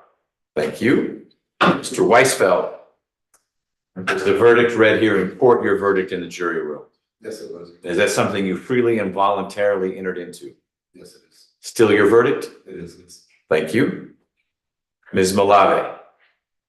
Was the verdict read here in court your verdict in the jury room? Yes, Your Honor. And did you freely and voluntarily enter into that? Yes, Your Honor. Does it remain your verdict? Yes, Your Honor. Thank you. Ms. Bates. Was the verdict read in court your verdict in the jury room? Yes, Your Honor. Did you freely and voluntarily enter into that? Yes, Your Honor. Is this still your verdict? Yes, Your Honor. Thank you. Mr. Bowers, a foreperson. Was the verdict that you read here in court your verdict in the jury room?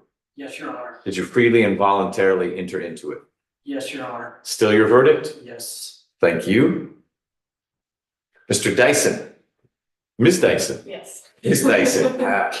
My son has a close friend named Hollis, who is a guy, so I Well, apologize. it's my great grandfather's name, so. All right, not your great grandmother's name.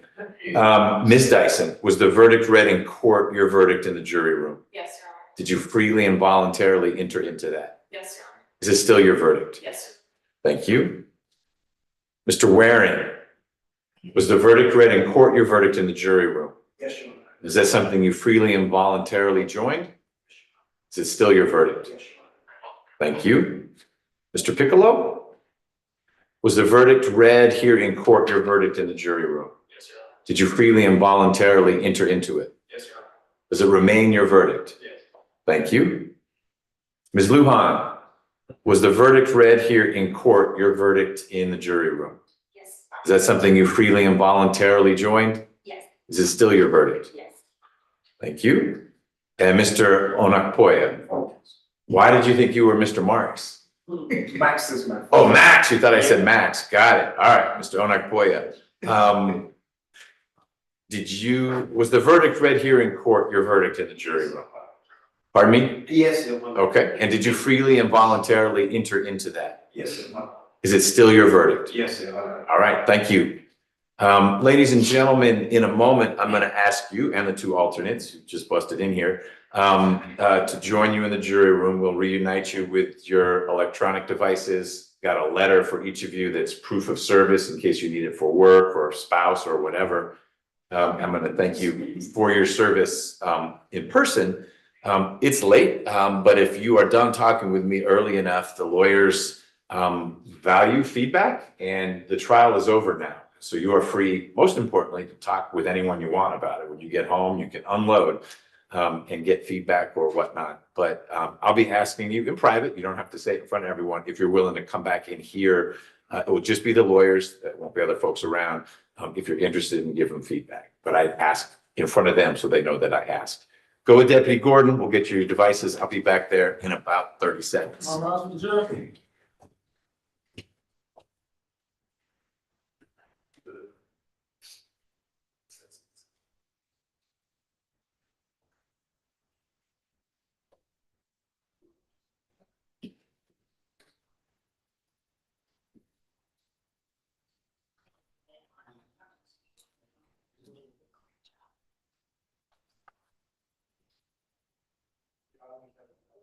All right, please be seated one last time for the day. Ms. Reimer, do you have thoughts about the logistics of sentencing, as in when we do that? I would ask for it today, Your Honor. Ms. Herring is here because she's been here every day. I would ask that sentencing is immediately. Okay, and Ms. Wood? That's fine with us, Judge. Okay, then we will do that in a minute. I'm gonna not make the jurors wait for sentencing. So I'm gonna talk with them briefly. They're welcome to come back and watch sentencing, but that they may choose to leave because we'll tackle sentencing. So we're gonna have a brief recess. Mr. Williams will bring you right back out here for the sentencing portion of the proceedings.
I will.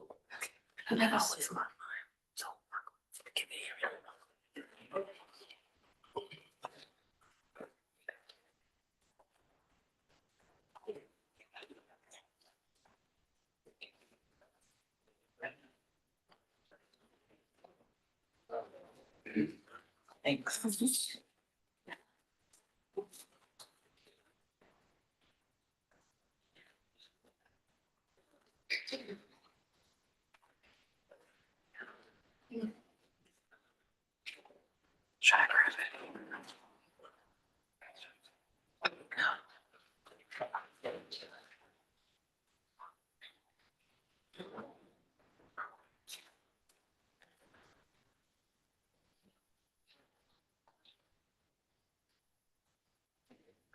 Ms. Rivers, are you ready? Yes.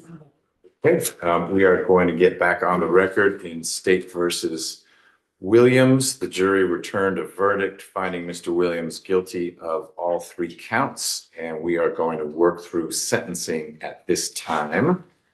Ms. Reimer, I will start with the state. If you want to share with me what you think the sentencing options are, your recommendation, and if Ms. Herring wants to be heard, I'm happy to hear from her, or if she has an impact statement that someone else wants to share, I'm happy to hear that as well. Yes, Your Honor. Mr. Williams is recidivized under 17-10-7A and C. Therefore, the court is bound to sentence him by the maximum. In 2014, the maximum for rape was life without the possibility of parole. I want to periodically interrupt you if I have questions. Was the maximum for rape life, but it's without parole because of the recidivist statute, or was it in fact life without parole in the statute in 2014? The statute is life without the possibility of parole. Okay. Yes. I'm not disagreeing with you. I just wasn't aware of any life without parole sentencing options for judges in statutes back then. It's just that it could be life, but because of the A and C recidivist, it's non-parolable. It's an academic distinction, but I just, given the gravity of the sentence, I don't want us to be using the wrong premises here. Yes, Your Honor. I just had it up. Okay, the well, why don't you have statute. Ms. Robinson look for it while you keep talking? Yes, Your Honor. In the aggravated sodomy, the maximum is life. And then for kidnapping, the maximum is 20 years. Mr. Williams is the definition of a serial rapist. We've heard from 2 of the victims in this trial. There was CODIS matches to multiple victims in multiple states. What are the other states? I know there was a Tennessee victim that was redacted from State's Exhibit 15, and there wasn't anything else on that particular CODIS hit work that Ms. Fowler did. Correct, Your Honor. There was the one from Tennessee and then the 2 in Georgia on that specific report. And then the most recent was from 2020 here. I know there was some discussion about a previous 2015 case that was not a DNA case, but those were the CODIS hits that we've had. Okay. Therefore, the state would be asking for life without the possibility of parole, followed by life, followed by 20. When you say follow, meaning running consecutive? Yes, Your Honor. Okay. Would the second life sentence and the 20 years be parolable, or because of the recidivist notice, those are also not parolable? So you're really asking for 2 consecutive life without parole sentences plus 20 consecutive non-parolable. My reading of the statute previously was that the maximum for aggravated assault was life, and nothing about parole, but the rape specifically said life without parole was the maximum. Okay, my question was, do you believe that your recidivist notice has the effect of making those other sentences non-parolable? Yes, Your Honor, I'm sorry, I misunderstood the question. Okay. Yes. I just want to make sure I'm informing Mr. Williams of the full extent of his sentence, whatever I impose, so there's not confusion should there be an appeal. Yes, Your Honor. Okay, got it. And I have the certified copies of the convictions for the record as well. Good, you should tender those. I don't have it in front of me now. Oh, I think I did print it out.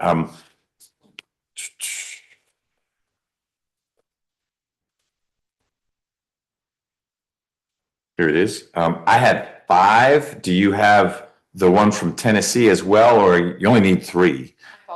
You have all 5. All right, if you show those to Ms. I Wood. previously showed them Ms. Wood, so Oh. I just tender states 1 through 5. Okay, Ms. Wood, do you have any objection to the admission for sentencing purposes of, let's not call them 1 through 5. Let's, whatever number you stopped with, your exhibit list, we got up to 30.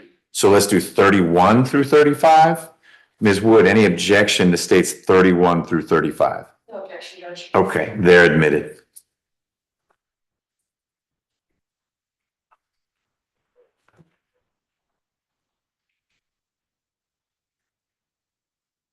All right, while your colleague is relabeling 31 through 35, Ms. Reimer, anything else from the state for sentencing?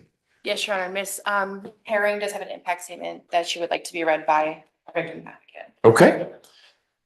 Ms. Herring, you don't have to get up at all. You're welcome to come up here and stand with the victim advocate, but you're welcome to stay seated right there. You just need to let the victim advocate know what your preference is. You're also welcome to read it yourself. This is a time where you're in charge.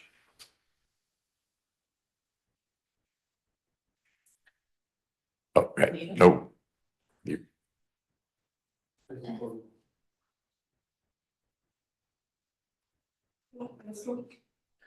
You need to talk to me if that's okay. He'll understand for whom the words are, but it's important that you and I are the ones who have eye contact, okay? And I just need you near the microphone so Ms. Rivers can hear you, okay? All right. Whenever you're ready, take your time.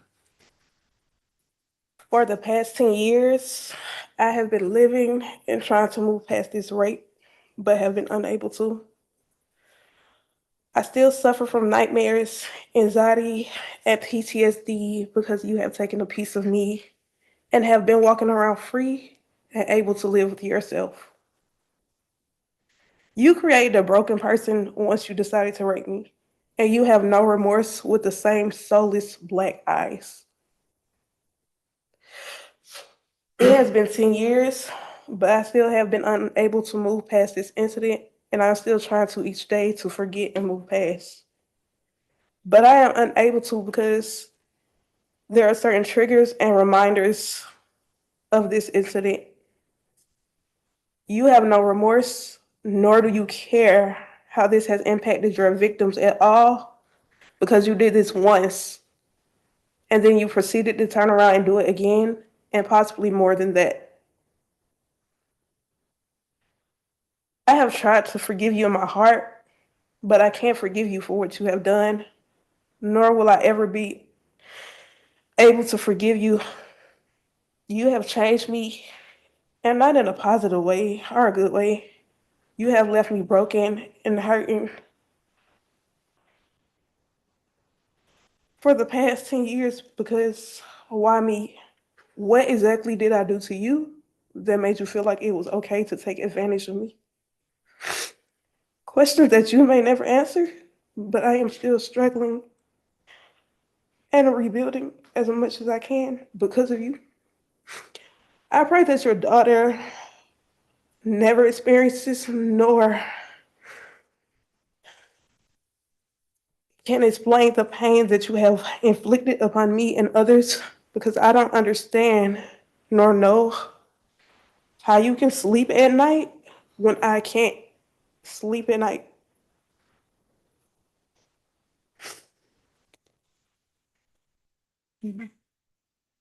Thank you, Ms. Herring.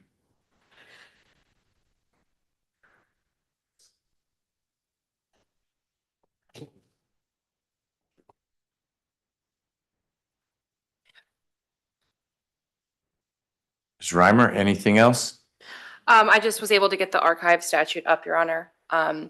And under subsection B, from 2014, a person convicted of the offense of rape shall be punished by death, by imprisonment for life without parole, by imprisonment for life, or by a split sentence that the term is imprisonment for not less than 25 years and not exceeding life. Do you know if at that time the only way to get life without parole was to seek the death penalty? There was a period when life without parole was listed as a penalty, murder, rape, but it was not an option unless that was presented to the jury in the form of a death penalty prosecution, and then obviously someone could plead down from death down to life without parole. I just don't remember when that shifted to the judge has the authority, independent of the state filing a death notice, to impose life without parole. I don't, but I can find out, Your Honor. Okay, thank you. Ms. Wood. Yes, Judge, I will be brief. I understand the law.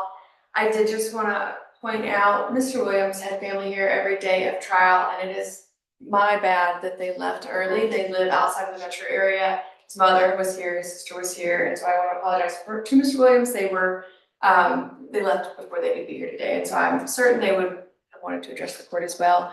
But Judge, we understand the law. I've already filed the appropriate paperwork to preserve his rights for the next step. All right, thank you, Ms. Wood. Mr. Williams, you have a right to what we call allocute, mean make any statement you want, but in the same way with your testimony at trial, you also don't have to say anything at all, but I need to give you that opportunity if there's anything you want me to consider before I impose sentence. Not at all. That doesn't surprise me. Ms. Herring, you are a very strong young lady, and I don't see you as broken at all. We all carry invisible backpacks that have fears and life experiences in them. I hope that what's happened in this process and this trial, and 12 members of our community saying, we hear you and we believe you, and holding Mr. Williams accountable for what he did to you, it doesn't heal scars, but it is hopefully something that gives you hope moving forward. You said you're trying to rebuild, and you now know that there are people behind you moving you in that direction. I just want to encourage you to continue to heal. You don't need to forgive. That's not your burden in life, and you're not going to forget. But I'm hopeful that you think more about tomorrow and less about yesterday. Yesterday was awful, and you're not responsible for that. And the fact that maybe law enforcement didn't trust you back then isn't something you need to forgive either. But hopefully now you know that people in the DA's office trusted you, and 12 members of your community and my community listened to you and credited what you had to say. So thank you for being strong. This trial couldn't have happened without you coming forward and talking about one of the darker moments in your life. Mr. Williams, you are a creator of dark moments in women's lives. I don't know what propels you to do it, but I suspect if the state was able to track down the other CODIS hits, we'd hear similar situations of you preying on vulnerable women, confident that the police wouldn't trust someone who's addicted to crack or is walking alone in a bad part of town late at night. I also bet if I had a crystal ball, I'd find other victims of yours. But the CODIS hits cap us at where we are. You've been found guilty by a jury. I am sentencing you on count 1 to life. Count 2 is life that will run consecutive to count 1. Count 3 is 20 years to serve. That'll run concurrently with count 1. 2 consecutive life sentences. You are an A and C recidivist. Those sentences are life without parole. You have the right to an appeal. In fact, you have 3 sets of appellate rights. The most immediate one is that you can pursue a motion for new trial. That is a hearing in front of me where a lawyer, it will not be Ms. Wood or Ms. Feely, you'll get independent counsel, someone who will have a chance to review the transcript, and that lawyer will argue to me about mistakes your lawyers may have made or mistakes I've made in an effort to convince me to grant you a new trial. If I deny that, you then have an absolute right to a direct appeal to the Court of Appeals, and a lawyer, that same lawyer, not Ms. Wood, not Ms. Feely, and not a colleague of theirs, will argue that appeal to the Court of Appeals. If that doesn't work well for you and your conviction and sentence are affirmed, you have this third opportunity to pursue what's called a habeas. It's basically a civil lawsuit where you could make some of the same arguments, emphasis on you. You don't have right to a lawyer for a habeas challenge. If you or your family could hire a lawyer, that lawyer could help you with your habeas challenge. But that right really doesn't accrue until you've exhausted all your direct appeal rights. In fact, You have 4 years from the conclusion of your direct appeal to raise your habeas challenge. It wouldn't be ripe to argue it now because you've got this motion for new trial you can pursue, and then your direct appeal to the Court of Appeals. And if the Court of Appeals affirms your conviction, your lawyer could always see if the Supreme Court would take up your arguments and potentially reverse the Court of Appeals. That's not a guarantee. They could decline to take that, but the Court of Appeals must take and must hear and must rule on your direct appeal if you're not granted a motion for new trial. It sounds like Ms. Wood has already filed that motion for new trial. That's just a placeholder. Now that she's done that, that preserves your rights because it's actually 30 days from today that you'd have to file that motion for new trial. It's going to be a very generic motion that says Mr. Williams is entitled to a new trial. The lawyer who will be appointed to handle your appeal, or the one you hire, should you choose to hire one, once the transcript of this trial is complete, will do a more thorough job of combing the transcript, talking with you, and identifying areas that can be challenged for this motion for new trial. I just laid a lot on you. Do you feel like you understand at a high level what your appellate rights are? All right, then I don't believe there's anything else we need to cover. Ms. Reimer, anything else from the state? No, Your Honor. Ms. Wood? No, Judge, thank you. Thank you for your work on the case. I am remanding you to the custody of the sheriff. You will be transferred to the Department of Corrections as soon as we can make that happen.